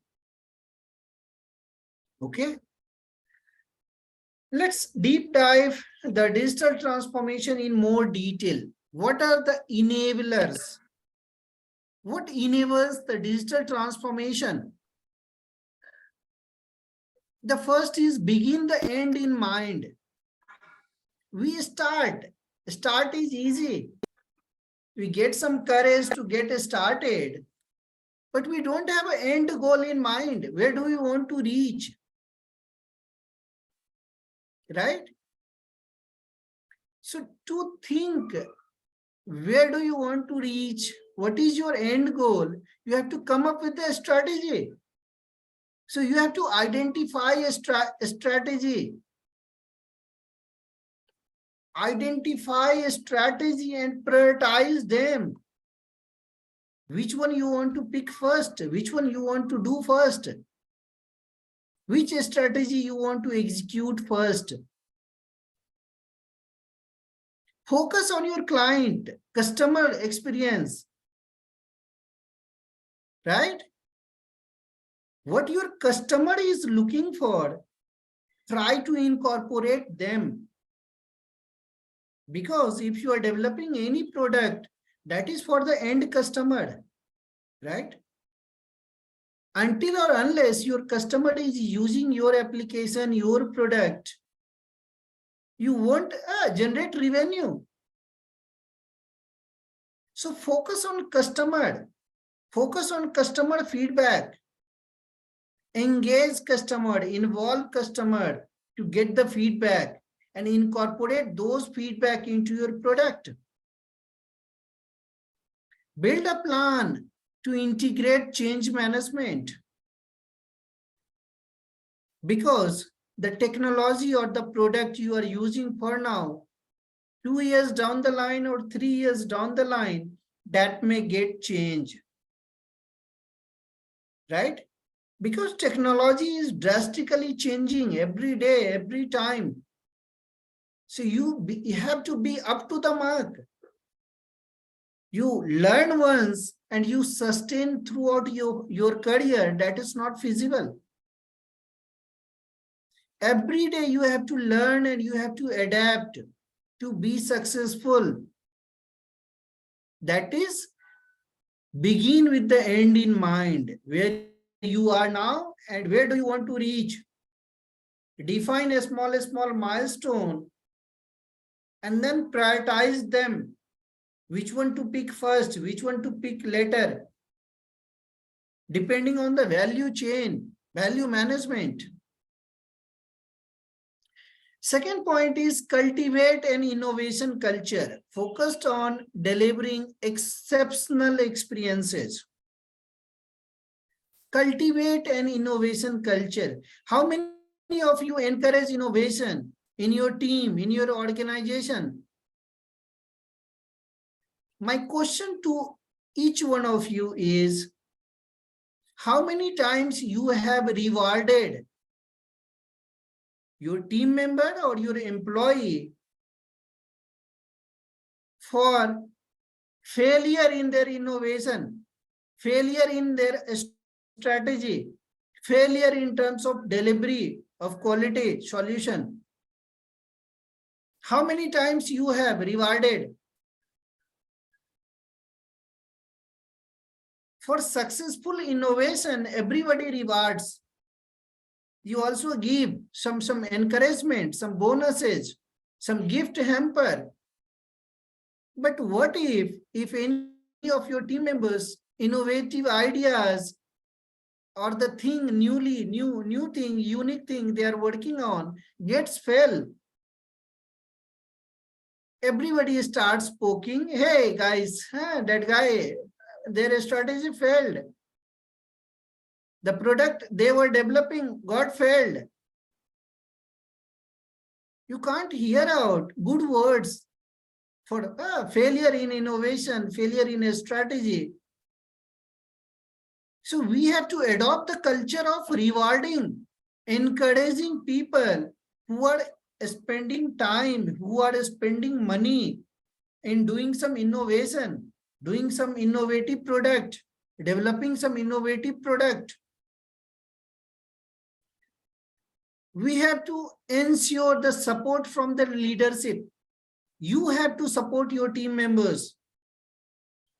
If you, being the manager of your team members, if you can't support them, nobody is going to support them.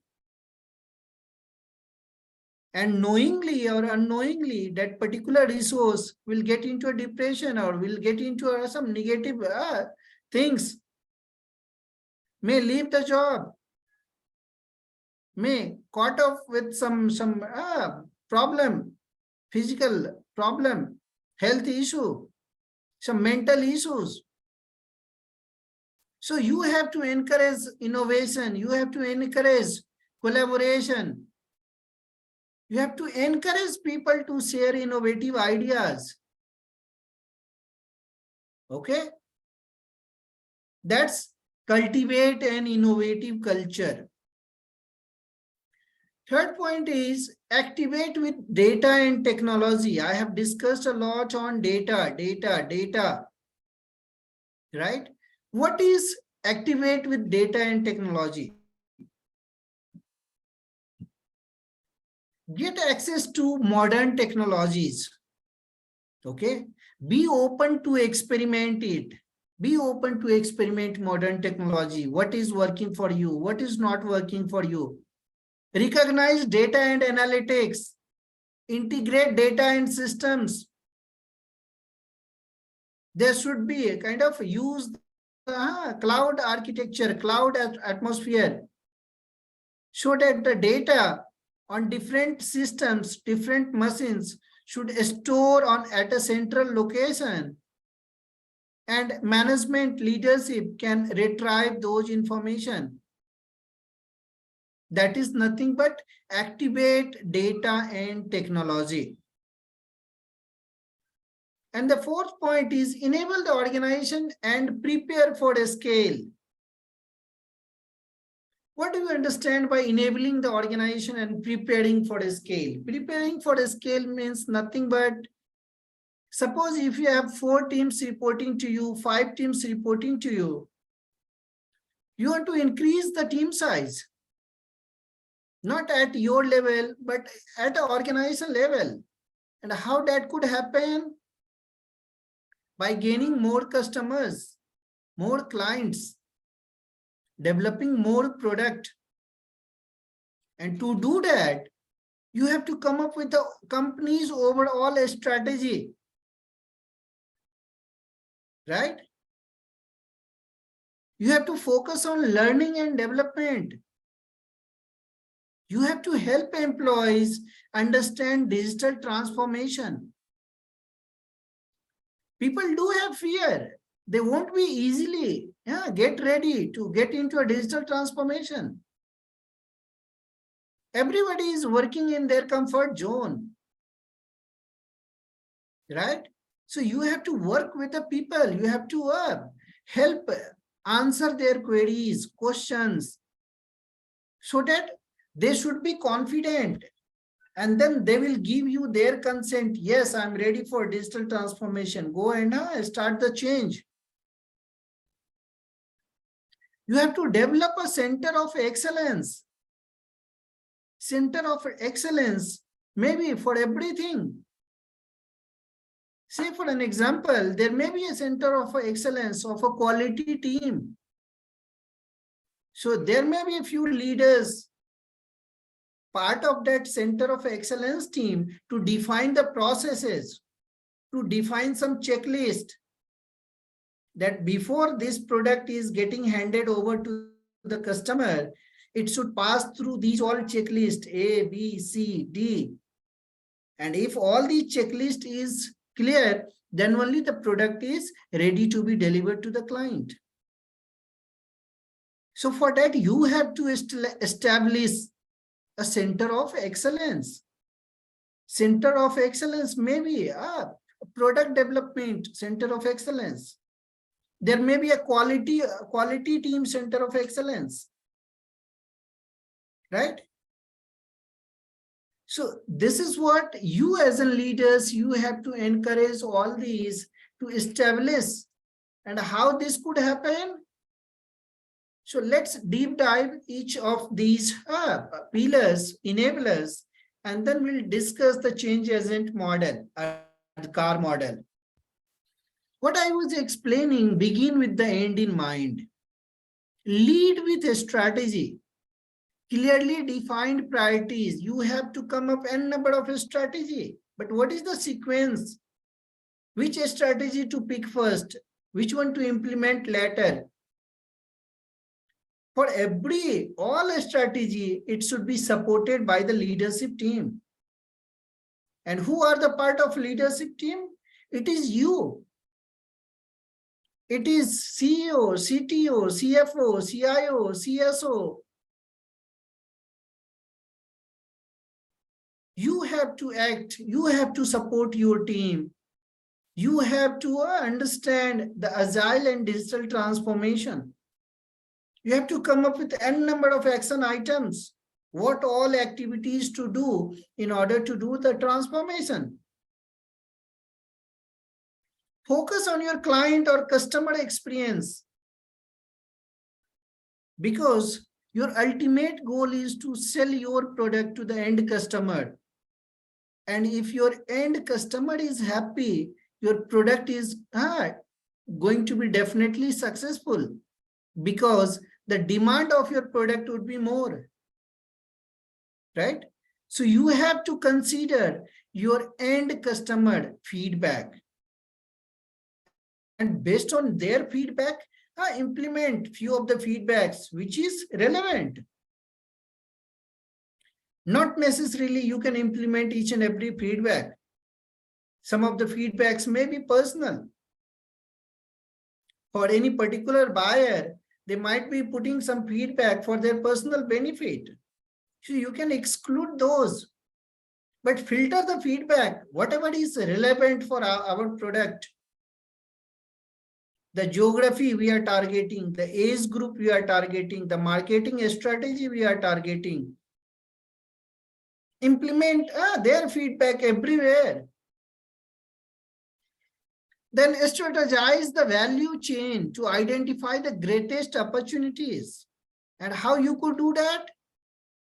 For that, you have to develop the product. You have to design the product in phases.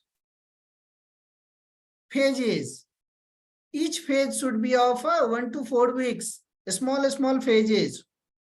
You don't have to wait for 2 years to develop one product and then show it to the customer or get feedback. Initially, you design the product as a basic UI, UX. You create a prototype of the product and ask for customer feedback to identify what customer wants. And if you are fulfilling customer needs, definitely your organization, your product is going to drive operational excellence by generating more number of revenues at an early stage. Have you heard of the term MVP? MVP, minimum viable product. You don't have to wait for 2 years to develop one product and then directly launch in the market. You create the initial version with basic feature, right? There is the Agile principles. If you could remember, there is an Agile principle called as simplify. Simplification is the art of maximizing the amount of work not done. Right? What does this mean? This is one of the Agile principle out of 12 principles. This means you don't have to develop each and every feature and then launch the product. You first create an MVP, minimum viable product, basic feature. Say for an example, what is the basic use of a mobile phone? The basic of use of a mobile phone was to, you make a phone call, somebody should answer, they pick the call, and then you can communicate from both the side. Yes, this was the basic need of a phone. But if you see any of the phone device in the market, the camera is 90 megapixel camera, 124 megapixel camera. There are n number of additional features, a scanner. So those are additional features to attract more or more customers, more number of users, right? But what are the basic features of a mobile phone? You make a call by dialing a relevant number, valid number, and the person should answer your call, pick your call. And there should be communication to and forth. So that said, Agile principle simplifies, simplification is the way of working and making things more relevant. Simplification is the art of maximizing the amount of work not done. Don't work for bread and butter. Have you heard of gold plating in project management language? What is gold plating? Gold plating is nothing but delivering additional things which was not part of the scope. Right? In project management language, if the contract with the client was to deliver ABC and you are delivering ABC and D as well, so D comes under gold plating. Don't do that. Okay. And the fourth point here is build a plan that integrates change management. Change management is too difficult. I'll be introducing our ADKAR model: awareness, desire, knowledge, ability, and reinforcement. That model is change management model called as ADKAR model. Okay, so we'll move on there. Then cultivate an innovative culture. How you can cultivate an innovative culture? I had explained. Do you remember? Reward the failures. Right? If any of the innovative ideas got failed, you should reward those employees.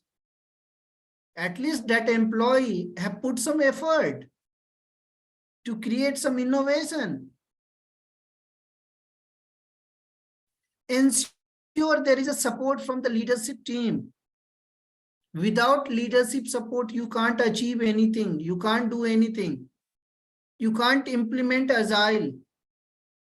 To implement Agile also, you should have support from the leadership team. Get my point? Because there is a need of a fund. There is a need of an investment. There is need of a training and development. There is a need of a skillful resources. There is a need of some advanced automated tools. And all these things can be procured with the help of support from the leadership and management only. Get my point? So leadership support, without leadership support, you can't achieve anything.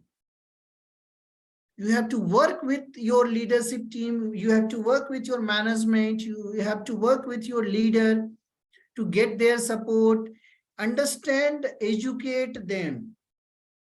What exactly you are trying to do, what exactly you are trying to bring, what change you are trying to make.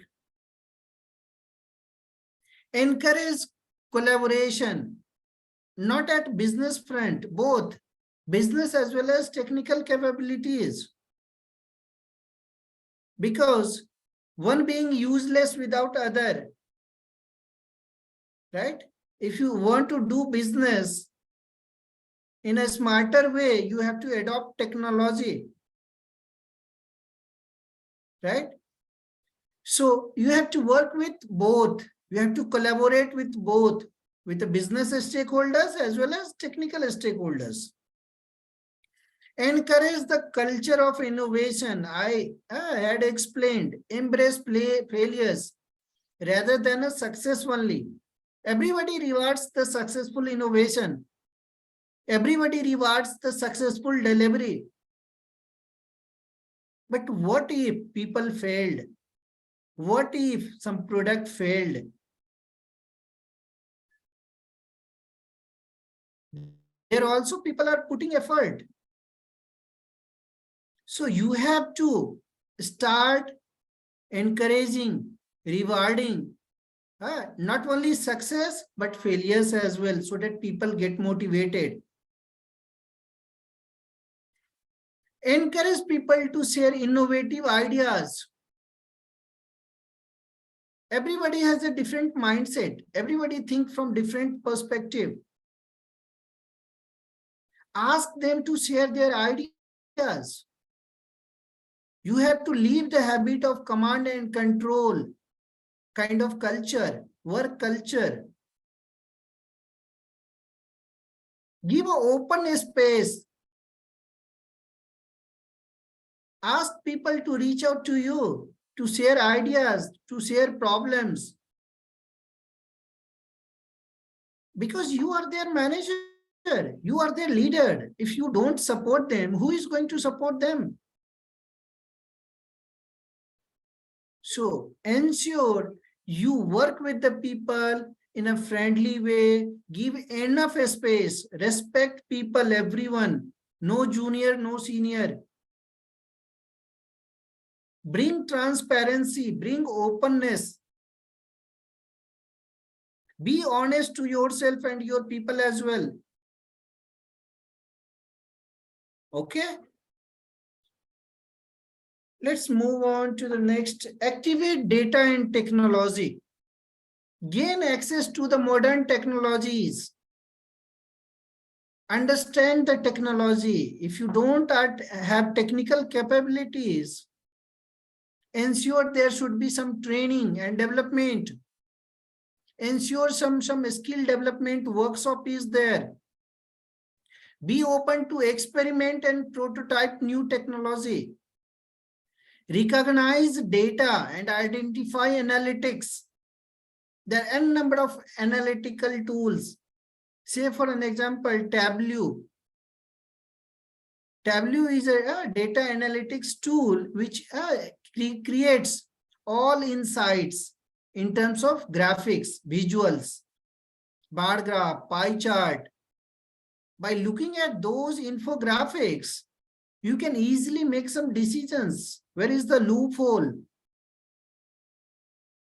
There is a tool called MSBI, Microsoft Business Intelligence, similar to Tableau.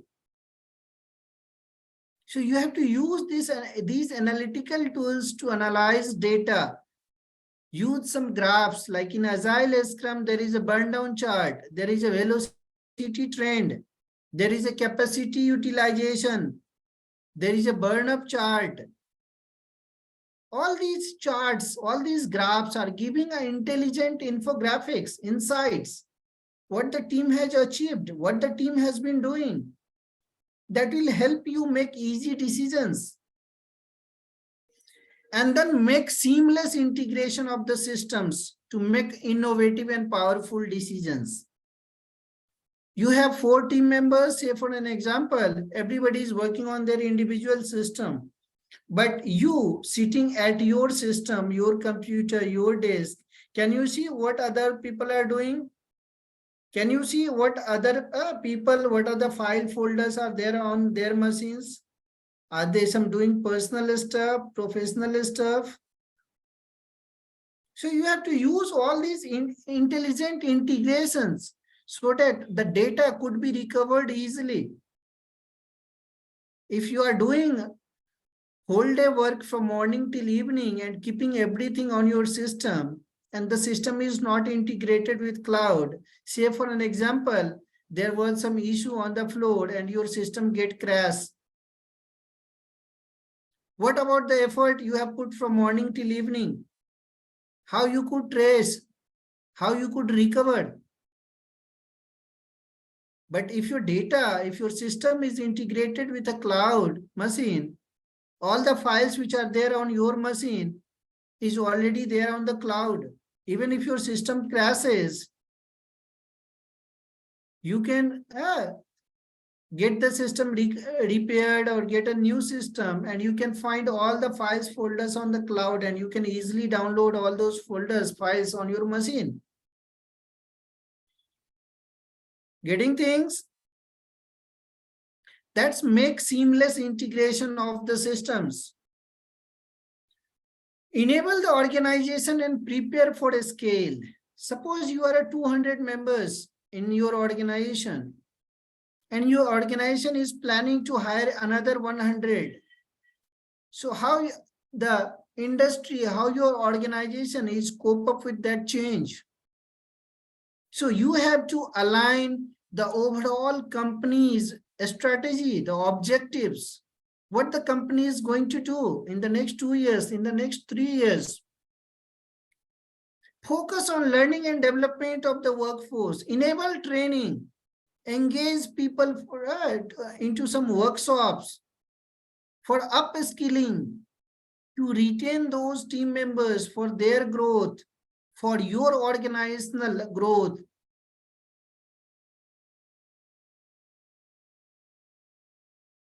Okay, so you have to encourage the learning culture.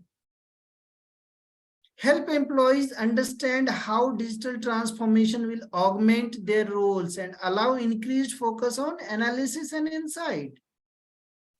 People are going to make some resistance. They are not going to change. They are not going to adapt to digital transformation. They have a fear of conflict. They have a fear that their job will be lost. Because if you are doing everything automated, what is the use of being people over there? So you have to educate them that by digital transformation, they are not going to lose their job. However, they are going to learn more. They are going to adapt new technologies, new things.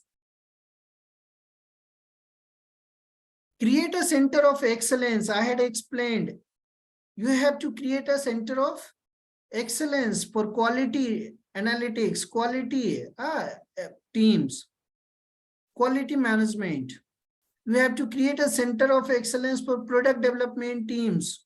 And the few of the leaders in the organization can be part of the center of excellence teams, and they can create some process. They can create some checklist. They can create some new policies, and all the people across the organization should adapt that technologies.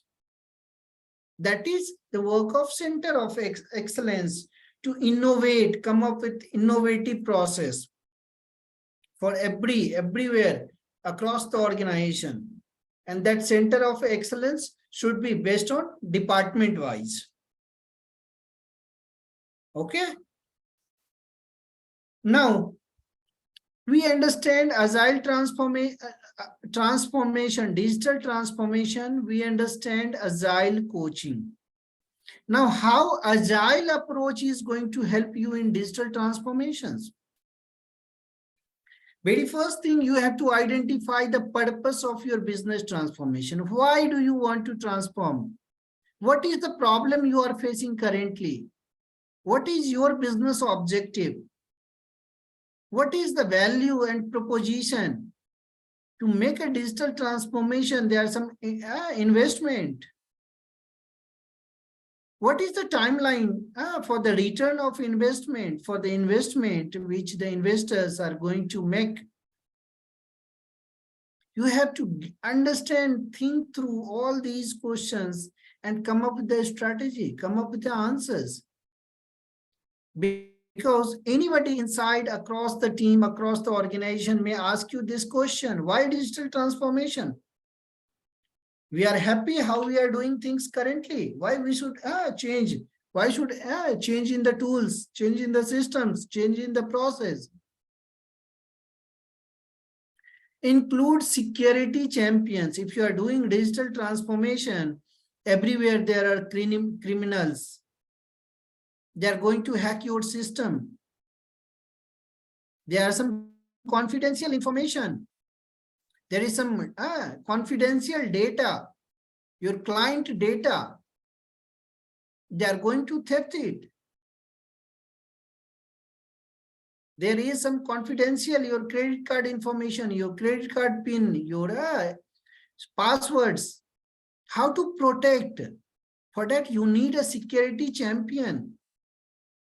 There should be a guy who should be well versed with information security. You have to follow certain protocols. What should be the ideal length of a password? How frequently we change the password? Right?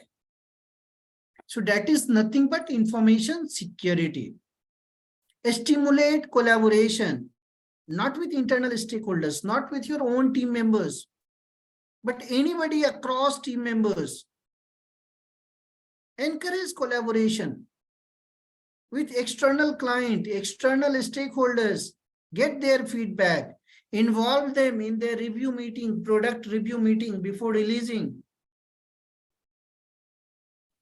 During analysis and design, involve them to understand their liking and disliking about the user interface, UI, UX, design, liking, disliking. Until or unless you involve those external stakeholders, how do you come to know what they like, what they don't like? What is the key factor for success of the product, your product?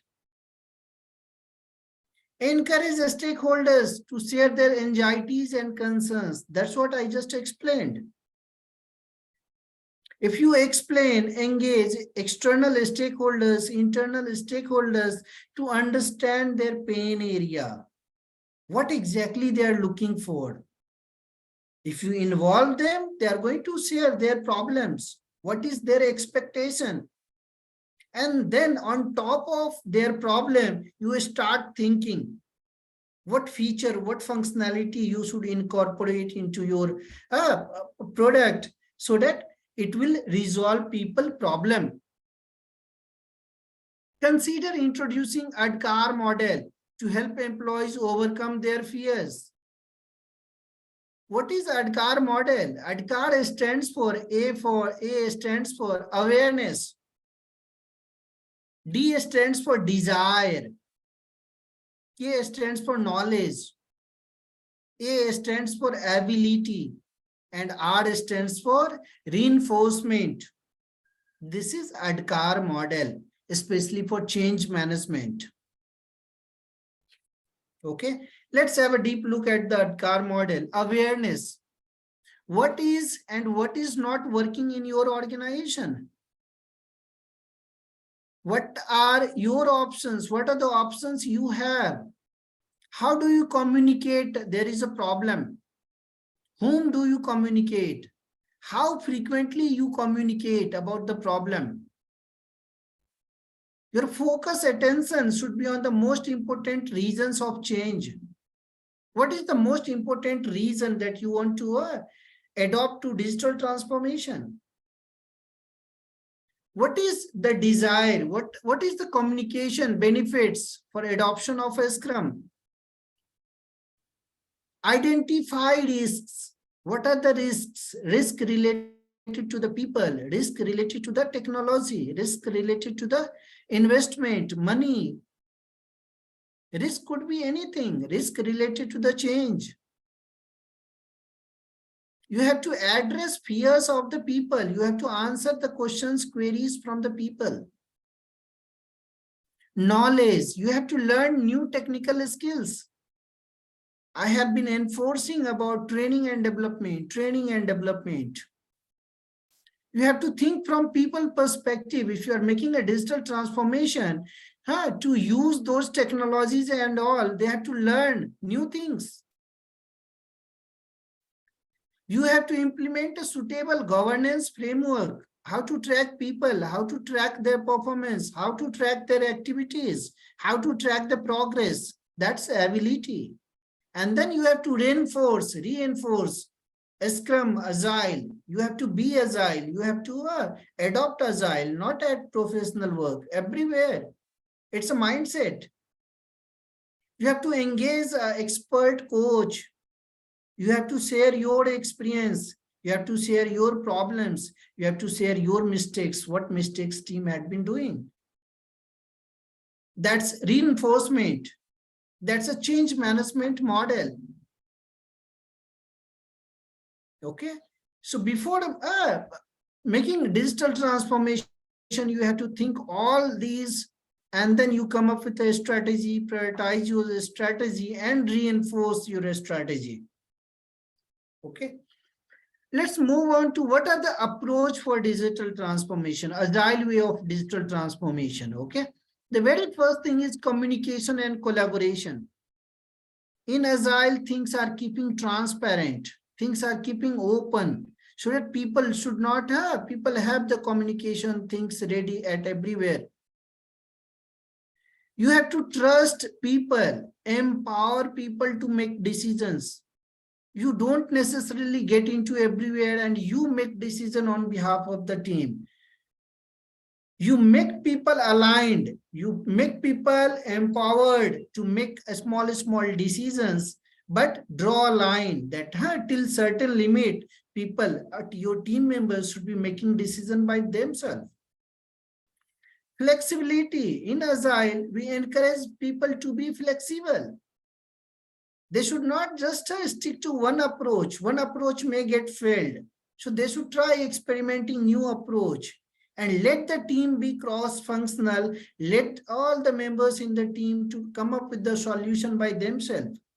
You don't go and chase, ask, follow up every time. Hey guys, what solution you have to come up with? Trust people to get their job done. Continuous improvement. What happens in Agile? We develop things in a small cycles.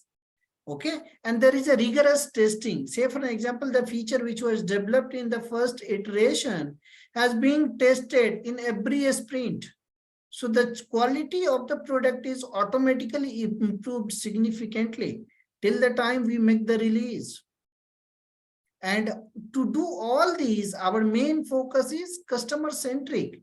We keep our customers in the center of our product development approach. That's Agile way of digital transformation. What are the benefits of Agile approach to digital transformation? Collaborative. We don't make decisions in isolations. We don't make a centralized decisions. Our decisions are decentralized. People do have, people are empowered to make decisions in a small groups. That's a collaborative approach. Adaptive. We adapt to the latest technology. We adapt to the latest process. We adapt to the latest framework. We adapt to the latest industry standards, changes, so that don't disrupt the production, that don't disrupt our processes. Okay. And to do all these, we make everything very interactive.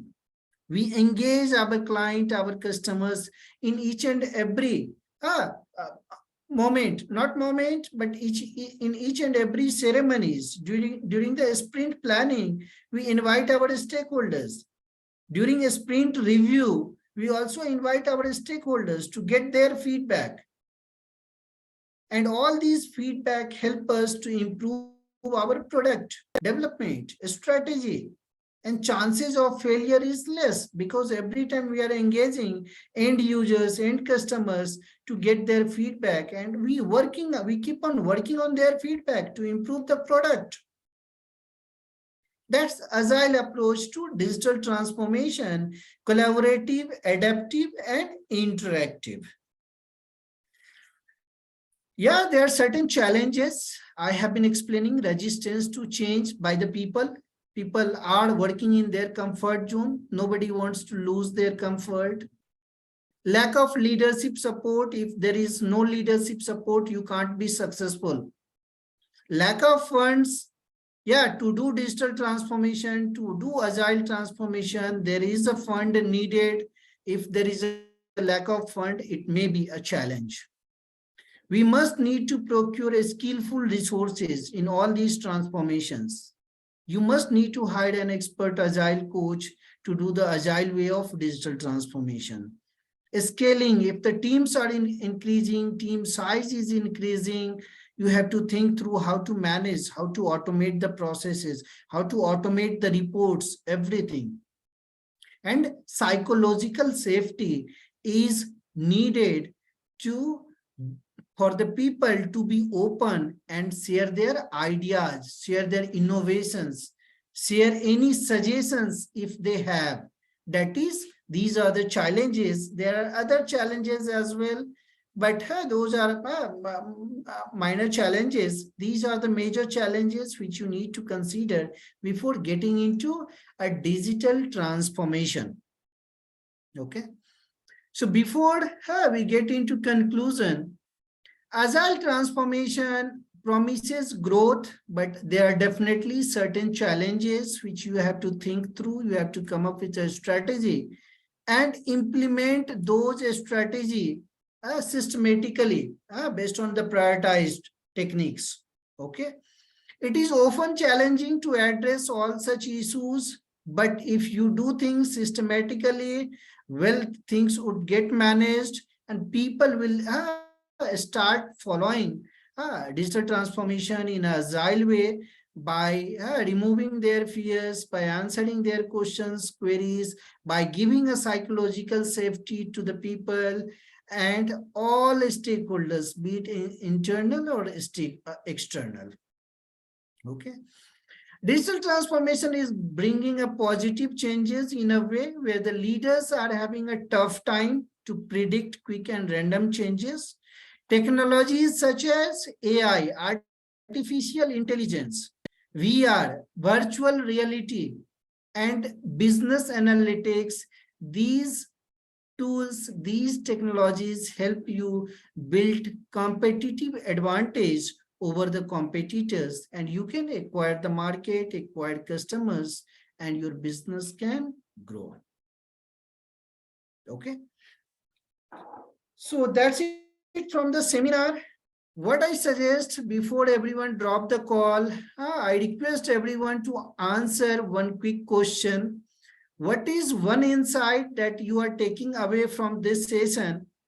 I request everyone to answer this question and reply me on my personal email ID, which is here on the screen. Okay. I request everyone to share quick feedback, honest feedback to me. Okay, on my email. That will help me to improve the sessions, improve the learnings. That will help people in my next training, next sessions. Okay. That's it from my side. If you have any questions, queries, please do not hesitate to reach out to me on my personal mail ID. I'm there on LinkedIn. Feel free to connect with me on LinkedIn and ask your questions, queries. Okay. So yes, Dr. Sikha, I have completed, come to a conclusion of Thanks. my session. So now, Thanks, over to you. Manohar. And it was really a wonderful session. One more thing for the participants and for you as well. As you can see that we have already shared the link, and each day we are sharing the feedback link, and we are, then sharing these feedbacks with our coaches as well, so that they are able to improve on their ability, capabilities, and to add on to their learning journey as well. So for sure, it's for the participants. We request you to please share your feedback on the link shared below, and we would be sharing it with Manoharji, all your feedbacks, all your comments, and how to make this interesting journey move ahead forward. So we would be taking care of for sure. And thank you, Manoharji, for being with us for such a wonderful session. I'm sure some food for thought for all our participants would have been there today from this session, as well as the earlier session on Agile theme. So today we have already shared the entire day that was spent on the Agile theme. May it be the mindset that is required to be as an Agile leader.